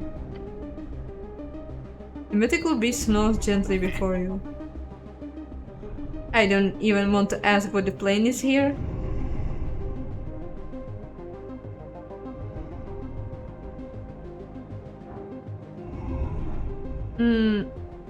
Let's not pet it. Attempt to sneak, that's gonna end badly. Let's not engage the beast right now. What do you mean Oh, so I need to get past this beast there to the warehouse where I will find probably the other bird. Bird one. I have a feeling that's where I need to look. I could try to sneak a little safe. Sorry, what are you doing? I regret what was happening. Let's change. I have some dexterity stuff here. This oh, Tavern gives me charisma. That's nice.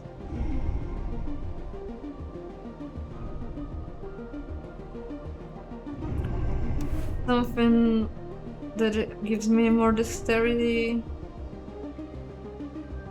I could do more. I could get more wisdom.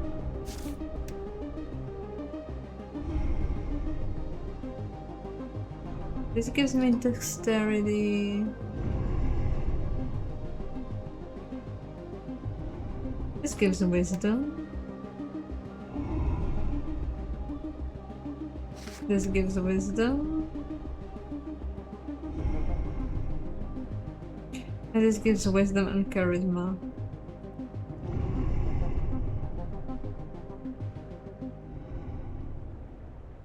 I need the dex. Okay. Now I have 15 constitution, 10 dexterity, 12 wisdom, 12 charisma. I can try some of those. I can try to sneak. Alright, let's do this. Okay, that's terrible.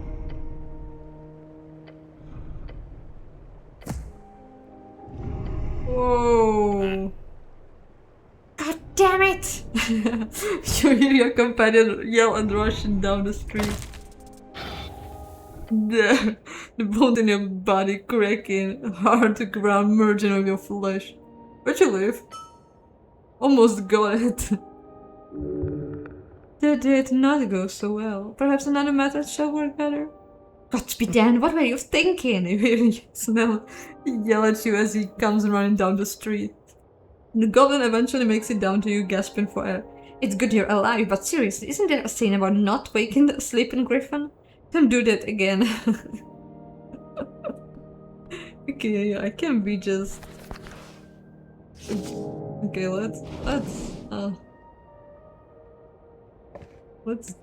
let's try the wisdom one.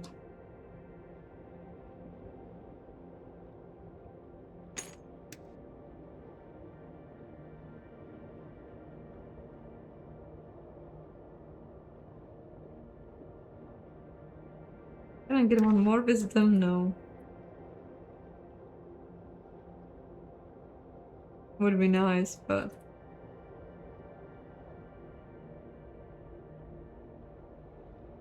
Ooh. Oh. You know, why don't I just go pray to the shrine? Can I just do it? What? Where's the... Yeah, it's here. Fine.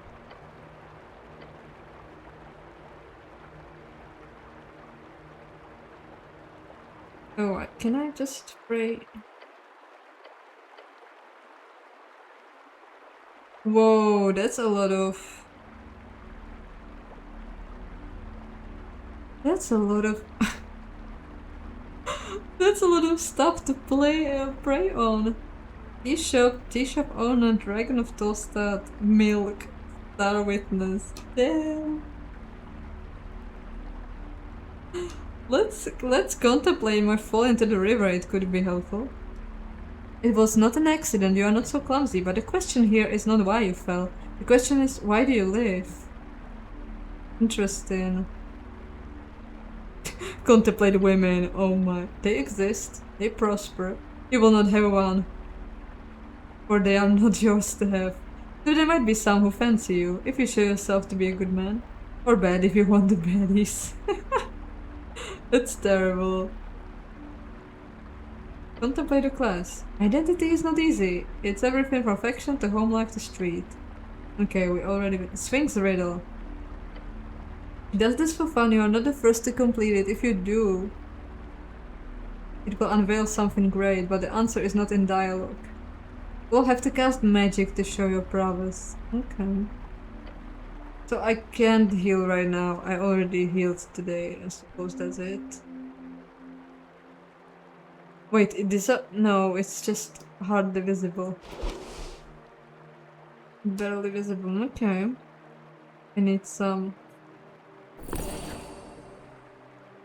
Let's eat those, though are cheap.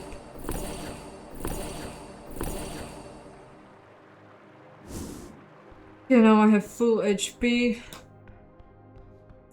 Do I want to try again with wisdom? It's probably stupid, but... Can I... find help here? No, it's night. Obviously. Why would they? Close. Yeah. They closed it all in the night. Got slapped. Oh no. What a majestic creature, Snell. Don't you want to pet it too? No thank you. And seriously, be careful. I'm not cleaning up your guts if the thing skewers you. Yeah, I don't think I'm gonna wake it up gently. Damn this. Wait, what's that?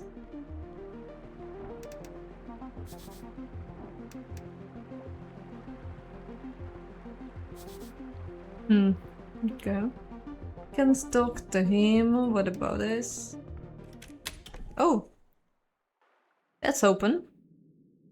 Oh! Snurre's office? Oh, that's... almost dead, but not yet. A scholarly commendation of the forename... Oh, is that the guy who can help us with the book?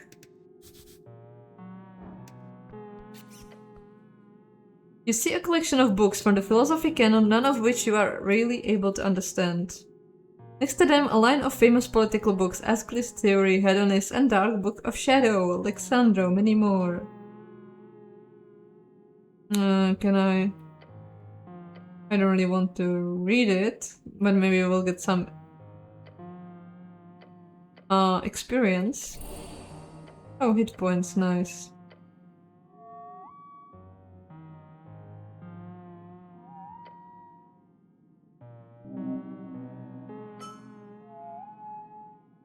Yes, I did get some experience.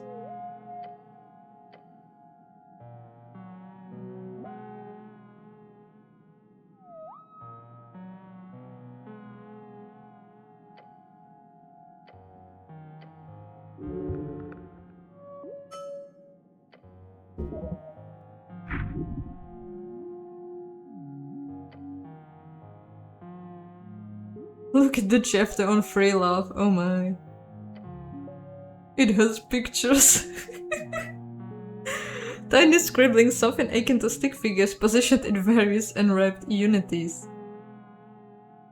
The guide on how to make ultimate sensations of flesh. Remember it well. You will need it one day. Oh no.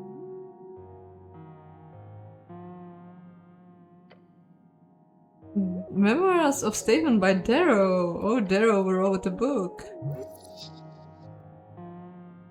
From what you remember, it caused quite a stir when it came out 2 years ago. Quite anti-democratic. No wonder people were upset to have a magistrate use such terrible language.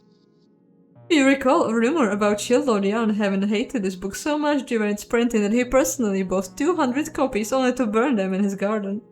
It's probably not true, probably. And the last one. Black-covered stone, a faint tingle goes through your gloved hand. And that's the most evil book I've ever seen. How do you even get the cover to be that black? It's like a void. A memory lingers in this stone. If you open it, you shall recall. Oh, open it despite its evil nature. The text is not dangerous. The pages show but a holy scripture of the Shadow Lord's lost religion, one of eternal servitude and the search for life in death. However, you remember it well. This was the first book you were ordered to study as punishment for your idiotic behavior at the towers. You remember, your first journey toward the esoteric. Okay. How liberating it was, to know beyond any doubt how much greatness hid within your mind. Blurred faces, hushed whispers, a crowd of thoughtful peers each snickering about your hand. A raised hand, among a crowd of sheep. Patriarch, it's not just a religious text. They stare at you. It's a spellbook. Those were the words. Oh, how they laughed. He asked you to prove yourself, so you did. I went after the Patriarch, I took the Book of Shadow. Yes, then I... Memorize Detect Alignment. You memorized it on the spot, then you cast that ancient spell once used by the Death Knights of the Shadow Lord to subjugate and control the minds of his people. A spell that is, despite its first level, not learned by most clerics until they grasp the intricacies of higher tier casting. Everyone was left stunned by your excellence, to not only master such a spell but to do it in seconds instead of days. That moment, it was yours. From that moment, you marked your place at the towers as the greatest spellcaster, the greatest talent among them all. However, as always, the weak fear the strong. That moment also began your ostracization. You would never be among them, never have peers, none would see you in any way as a brother or a comrade. I would be a leader. You are, and you shall continue to be. Your vision is blurry, it is filled by the pages of the book. It is a good one despite its religious fervor. So we learned a spell from this book. I'd say it's worth it. I'm not sure. The detect alignment is gonna help us in any way. We can usually tell by looking at people. Like this one. Well, it requires DC 20. Which is not... I guess first level spell is better. A magical quill and paper. Can I just take it? Okay, can I talk to this guy?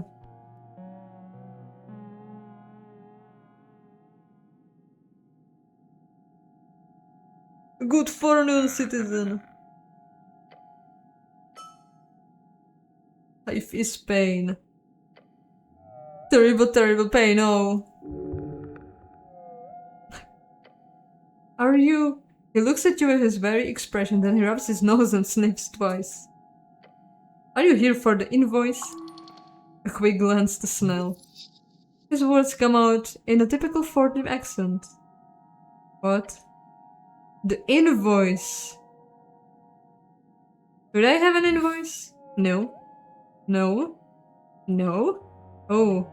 Oh, hold on. I've already paid the invoice. You're here for something different. I hope Queen Goblin has no quarrel with this old scholar. Nah, we're here on city business. Yeah, I've got some questions about the tea shop mostly. Tea shop? Then you are dealing with interesting events. The city has seen its fair share of great calamities over the years and the tea shop explosion appears tiny in comparison. Any? No, it's a huge conspiracy. A huge one. I better take care of it then. Curiosity is absolutely vital for keeping the old brain in motion, so I commend you, cleric. And you as well, my goblin friend, he looks around grunting. Can I get either of you some fucking water or... He will swear words like coastal winds. And no thank you, your companion replies very quickly. You're a scholar, a plendant, right? Me, yes. I am Snurre a plendant. You study alignment, among other things. Primarily, my expertise lands on the topic of alignment and its many historical and contemporary applications. Some bullshit, I will tell you. These days I mostly deal with other forms of study. Specifically, I run this office here on the experimental technique of psychoanalysis. What kind of magic is that? Well, no magic at all, although there has been some detect thoughts involved at some points in the development. It is a form of mind healing, as they call it. I'll be one to call it support instead. It is essentially the idea that the mental present is shaped by the mental past, and that through dialogue our unreleased unconscious ghosts can be vanquished. An exorcism! Almost! Well, ghosts are metaphorical, it is really not that different from the expulsion of a necrotic possession. Yeah, is this a guy that... I suppose it's a guy that was mentioned by the devil in the garden, but can he help me with something, like with the book, ideally, or am I just wasting time here? A reaching friend of mine once told me this joke, and I apologize if it is too vulgar for a taste bud. He spells other words for a little chortles. Do we want to listen to a vulgar joke? Okay. Right. A cleric, an arcanist, and a rogue delve into the lair of a succubus. The fiend defeats all 3 men, throwing them in her dungeon. But she grows to fancy them, so she offers them a choice. For each man who can successfully satisfy her, she will let that man go. Otherwise, she ends them, so to say. This is going to be a long tale. You actually haven't heard this one. If it is sacrilegious, you'll have to beat the gnome. Ho ho ho. Okay, just not. So the 3 adventurers debate in which order to go. Eventually the rogue and arcanist decide the cleric should go first, as he is a virgin and will be least likely to increase her standards.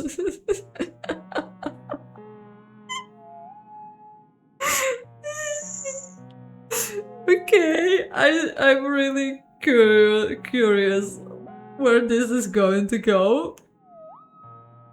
Arcanist and rogue. Well, the rogue should know a thing or two, right? Your goblin companion rubs his eyes as he listens to the joke. Come on, Snell, live a little. The cleric, being divine and so on, prays to his god and goes to the fiend's bedchambers. He comes out 10 minutes later completely unharmed and gives a thumbs up to his 2 friends, who of course both feel a great sense of relief. The arcanist goes in next, confident and arrogant. If the cleric could do it, the fiend must be easy. Within minutes, his bones roll out of the bedchamber entrance, the man having been incinerated by hellish flames. The rogue is horrified, but realizes obviously the arcanist overestimated his abilities, so he carefully enters the bedchamber, ready to put every ounce of effort into it. Less than a minute later, screams erupt from the bedchamber and the rogue's lifeless corpse falls out of the entrance. The cleric prays for the souls of his comrades and gathers their remains for burial. The succubus steps out, smoking a cigarette. He tells the cleric, "My, your friends were truly terrible. They were just fumbling about down there. At least you managed to touch it a little." What?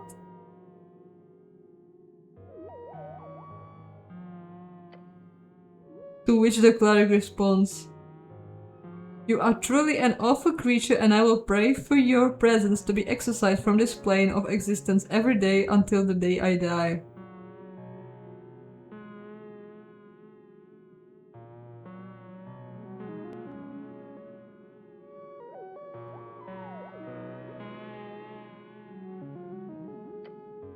Then before he walks away, the cleric also adds, "Oh, but I did heal that horrible wound you had between your legs. Hopefully that makes you less evil in the future." What the hell? What the hell? He just laid hands on it.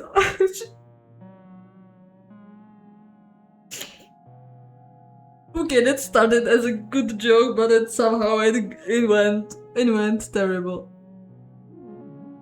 The goblin lets out a slight gust of wind through his nose. I don't get it. Oh. The halfling shouts loudly. My kind of humor, you might say. In short, you can view the succubus as an evil in the world which religious fervor would pray to repair, however. Such reparation could often lead to a not so optimal path.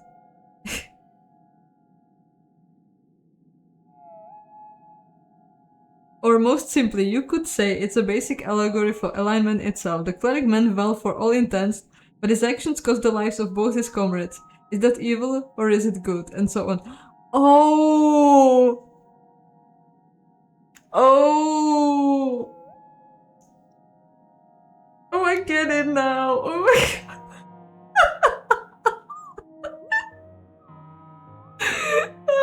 Sorry guys, I'm a little slow. Because he healed the wound before they could go in, because he didn't know what it was. So they couldn't do anything. Oh, I get it now. Oh, that's terrible. That's terrible. You complete. Oh no, he should have gone last. Oh no.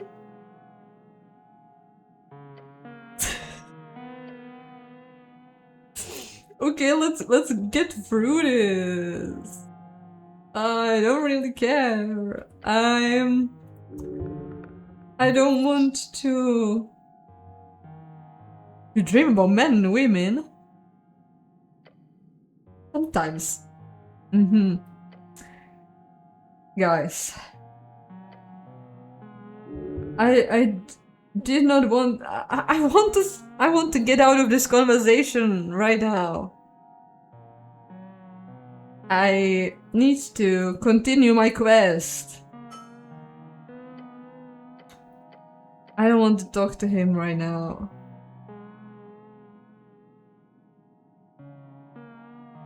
Yes, finally.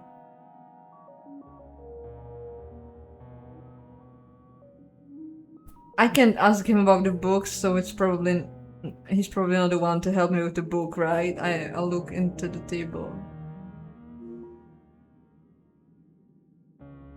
Lich House Blues, River Takey, Easy Riddle, 300 pieces, this. Find a service provider who can rebind it for you. Alright. But who, where? I thought someone here could do it. What's that? Do I have a level up? Yeah, I do. My, oh my. Right, what's my...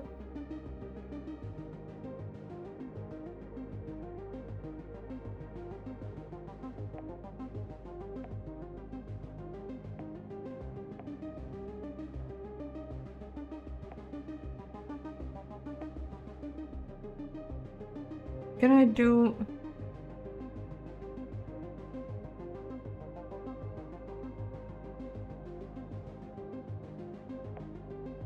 Okay, let's up strength then. It's nice that I can do +1 every level, I suppose. Yeah, I have wisdom maxed right now, but I don't want that. I want my charisma. There's no point in the dexterity. And this is killing my charisma. And I have 15. Ooh, intelligence.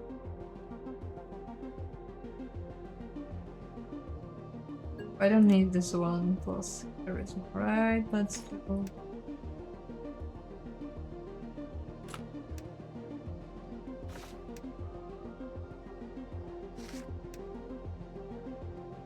What do I want to do here?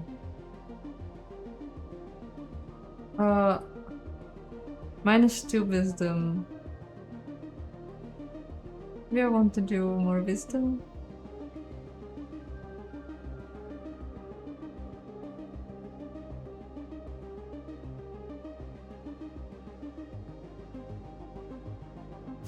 Okay.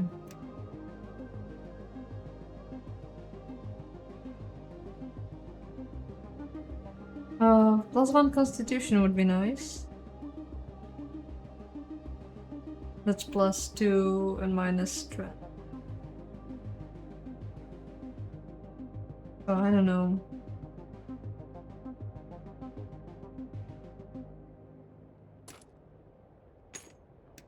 Okay. Oh, +1 of it. I don't know. Let's keep it like this.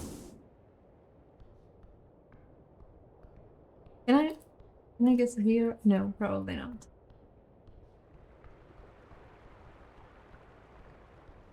So let's go down here. Can I go here?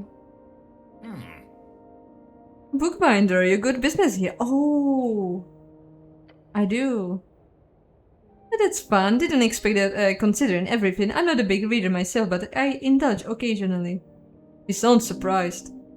But it's just banter. You can handle it. What, did you think I don't like books? I'm a professional and highly esoterically minded cleric. Of course I love books. You can read? Fuck off. He cracks a smile. Well, maybe we shouldn't just stand here talking in front of a shop. You're knocking or we leaving?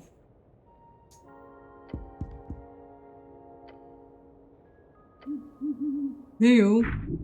Bird. Is this pest control? The eyes quickly tilt to the left. Yes? No. The eyes push closer to the slit in the door as they do a bush. A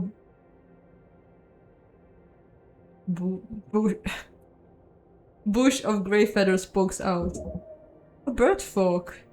A cleric? Yeah, duh. The birdman behind the door ruffles his feathers. Shenyam is my name. If you are not pest control, I need nothing from you. Please leave. I have a ruined prayer book. Can you fix it? Prayer book? Yes, I have seen quite a few. Drop inside. I will check a look. Yes, horrible. Salt water left swollen. You could have avoided the worst of this if the drying process has been handled better. I will rebind this foul mess for you. How much? We will see. It depends on the process. I will need guidance on the direction of the rebinding. The spells inside are lost, however, the style and formatting can be saved. Using my skills, I can aim at something from the towers, which would be most similar to the original work. I could also focus on rebinding it in the style of a druidic ledger, or perhaps as a grimoire of the dark and forbidden arts.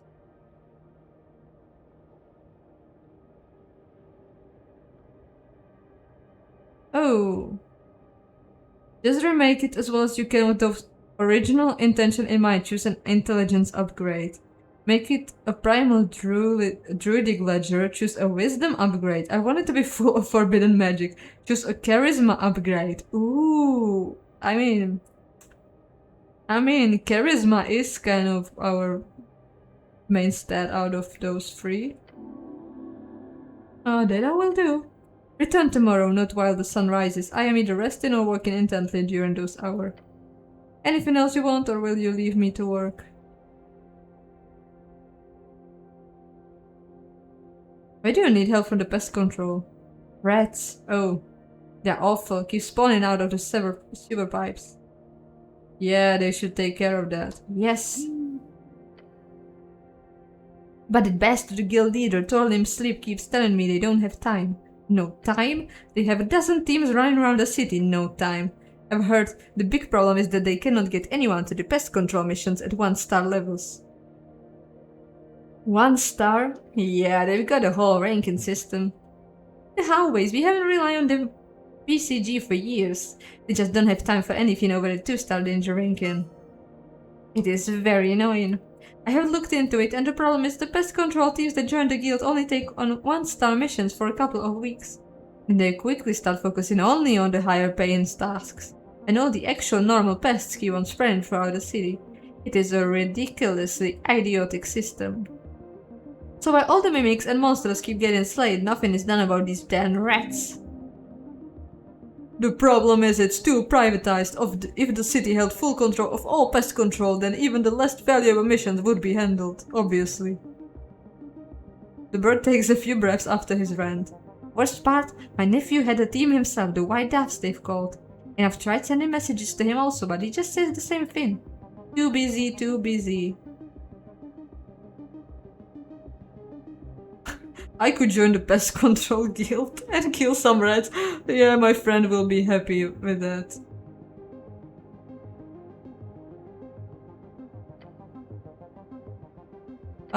Maybe later, maybe later. I mean...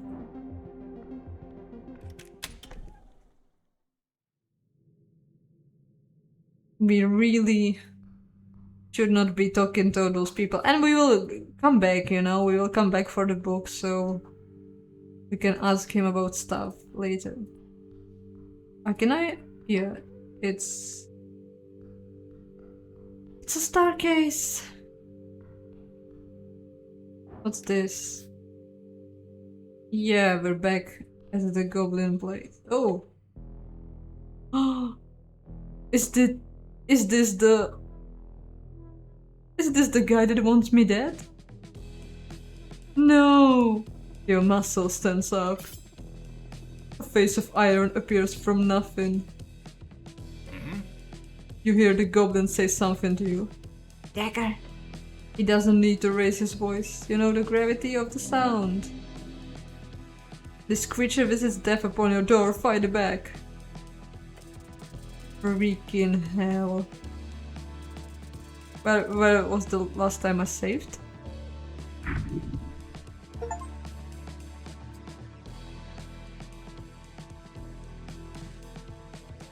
Blood pumping, all of you ready for death. Snurre gets ready to act. His eyes quickly assess the situation. The goblin gets a hold of your garments and pulls you aside. In one fast strike he's managed to move you a bit to the side, not by much, but... Is it enough to save you from the blade? Let's hope so! The masked one is ready. The masked one immediately rushes forward, the sharp dagger thrust towards its target. Fortunately, the target you had been pulled aside by Snurre. The dagger misses you by an inch. Cleric, wake the fuck up! You probably can't talk your way out of this one. Heart racing, death approaching. You will not die here. Is this some kind of encounter? You better make sure.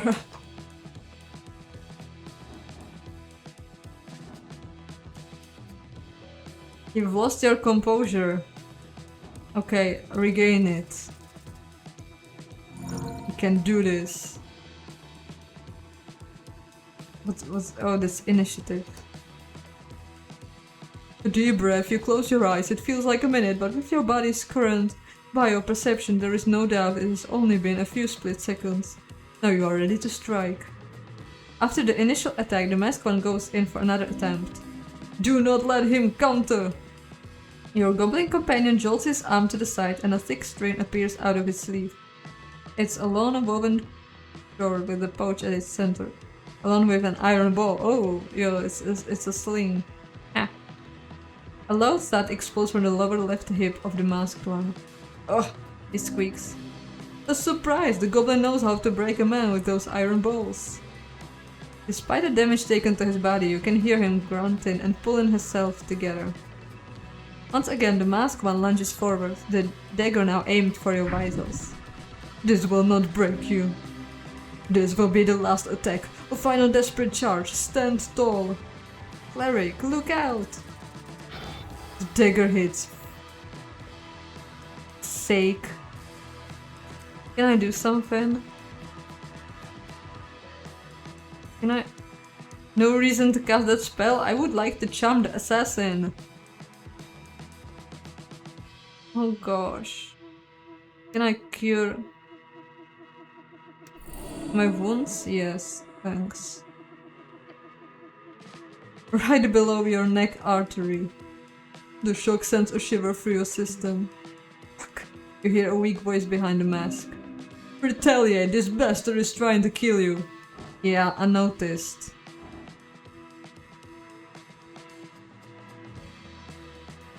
Come up with an apprehension plan, you got stabbed.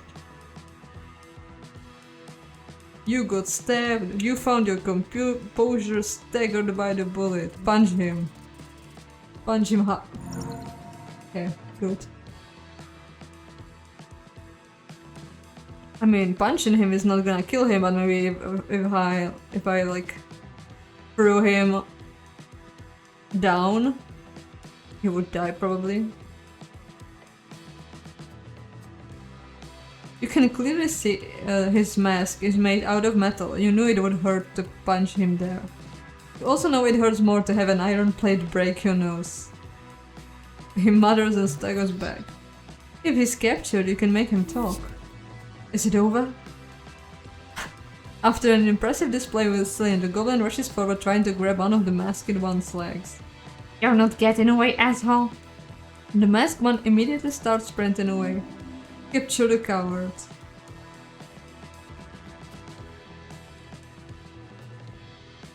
Okay, it shouldn't be that hard. Yeah. Chase him down. Once you manage to grab an arm, it doesn't take long for you to pin him to the ground. He's struggling, but your grip is iron. A tingle. An esoteric tingle. Something magical. The goblin rushes after you, yelling, "Get him!" Try to grab the mask.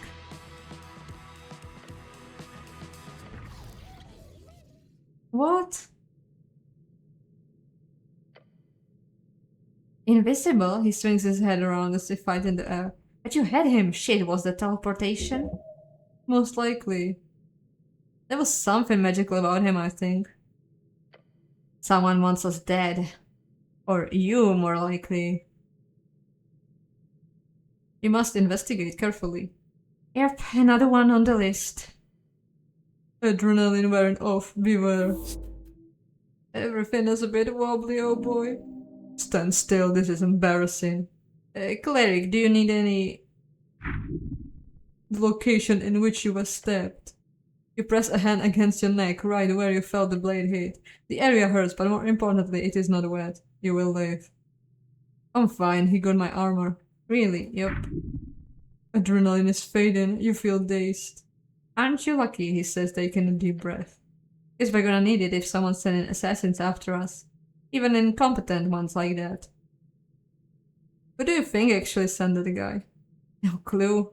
But let's hope they're as bad at their job as that guy was at his. That mask was weird. Yep, gives me the creeps just thinking about it. Looked like some old ceremonial thing. Religious rites, sacrifices, cults. Couldn't be, the city doesn't allow that foul nonsense. Cultists? These days, evil cults are not thin in Norwich. If you believe the magistrates. He is implying there is a world underneath the city officials do not know or care for. The city under the city, love that place. Could also be connected with something below. He snaps his fingers. We should go ask Snurre and your new scholarly friend. He might know a thing or two about cults. Well, why attack us? Great question. My initial guess, an enemy of Lady Sageleaf. Won't let an insult like that slide. The goblin's problem or yours? If you've picked up enemies, they must all be crushed. You're probably just stepping on some toes with this whole t-shirt business. Yeah, that's what I think, because even before we started to talk with our goblin friend Snell, even before we started to like walk around with him and get involved in this, someone was waiting up for us and just threw us into water. So I suppose we are not very welcome here. Death follows you, cleric. Yeah. The ambient groan of Norwic's red rocks echoes below, the river coursing around you, hugging you. You glare into the darkness, but you will see nothing down there. Your companion clicks his tongue. Fuck this. They can get away with that, not on our streets. Look into his eyes, then give him a nod. He nods back. You stood your ground. Against the odds, that is commendable. The goblin is more competent than you imagined. You have a feeling this will be a fruitful partnership if you can get on his good side. Snell checks around the crossing, a weary scowl on his face. Let's get out of here. Yeah. Damn it. Yeah, save it, cause I just survived a beating here. Is this the... Which one was his? This one? Maybe?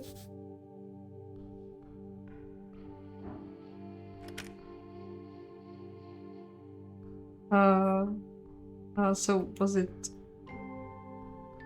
Or was it one of the doors down here?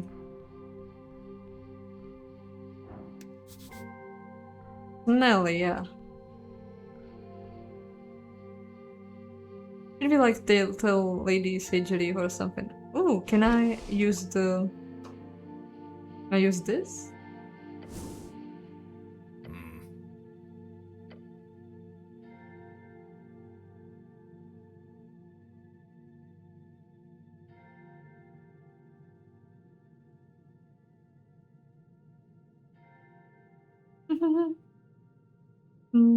No interest in messaging, I'm afraid. Okay. So what are we gonna do? What are we gonna do before it's midnight and we are supposed to go to the... Oh yeah, take route. Here. Trouble brewing. Young women running around the streets slinging Asgard's propaganda to unsuspecting citizens. Boys causing chaos in the name of some helpless magazine-inspired rebellion. This cannot be tolerated. It really can be. What? It can be tolerated, just some kids. That kind of looseness will bring order to his knees, it's all. The Asgard elves did nothing to warrant such pushback. This era is one of communication. Ideas interchange freely between a populace of free-minded thinkers, folk dreaming of an egalitarian potential. However, the problem lies with the unfortunates who break and steal Volkerian thought with reckless unkindness. You must pray for them, back of them. Please, please stop being so mean.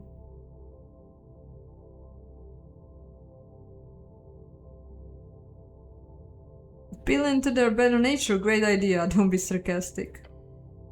Let's get through it and...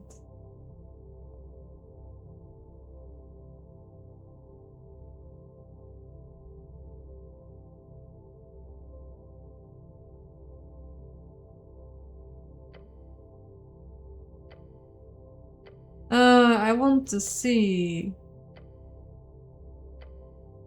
what trades we can choose. I don't want to go through all this debate right now.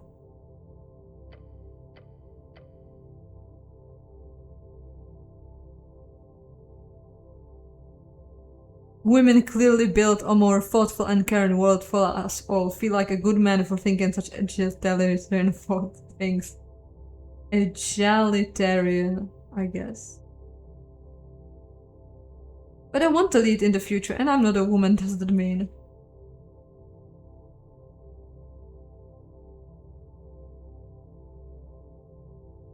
Okay, let's be a feminist.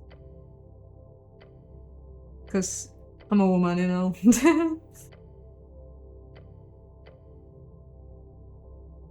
Look, guys, if you want to go through all this philosophical stuff, you can. Because you can just play the game yourself and read it all. And then I don't have to read it all at 8 in the evening.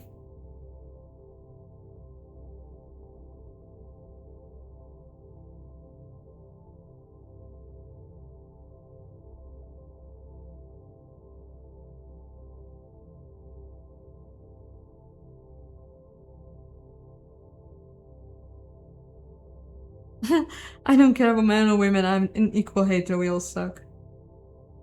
I suppose if a man already has it pretty terrible in a world where he's supposed to be at top, then a world where his advantages are gone would seem even worse. I'm sure there's a female perspective here somewhere as well, but I've only really read about that in Mom's books. Look, I'm a manly man, okay?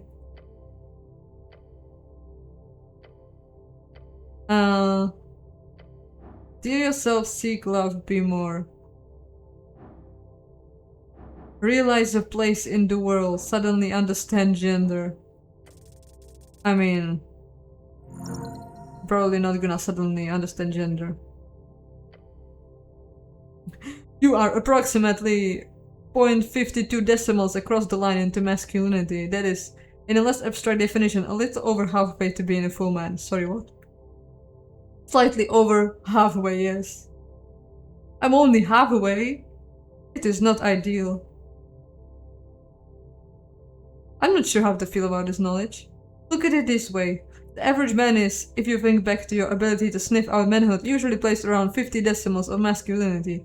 That makes you a 0.02 more than the average man. But I prefer to be way manlier. And your first step would be to stop worrying about how manly you are. You are approximately averagely decently middle ground manly. A normally sized manhood inside of a perfectly median-shaped man. Inside? Inside. Your manhood, inside of you. Doesn't manhood mean... What are you speaking of? Oh, no. Manhood is a concept, an idea, a feeling of masculinity hidden within your body. It is not the actual thing. That would be ridiculous. It would. It would. It really would. It would. Now, you will choose what? You know the truth, so choose a side.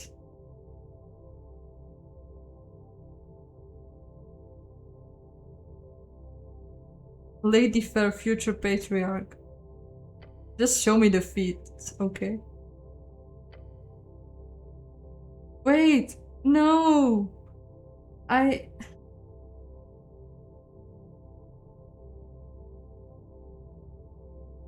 don't know what I'm gonna get.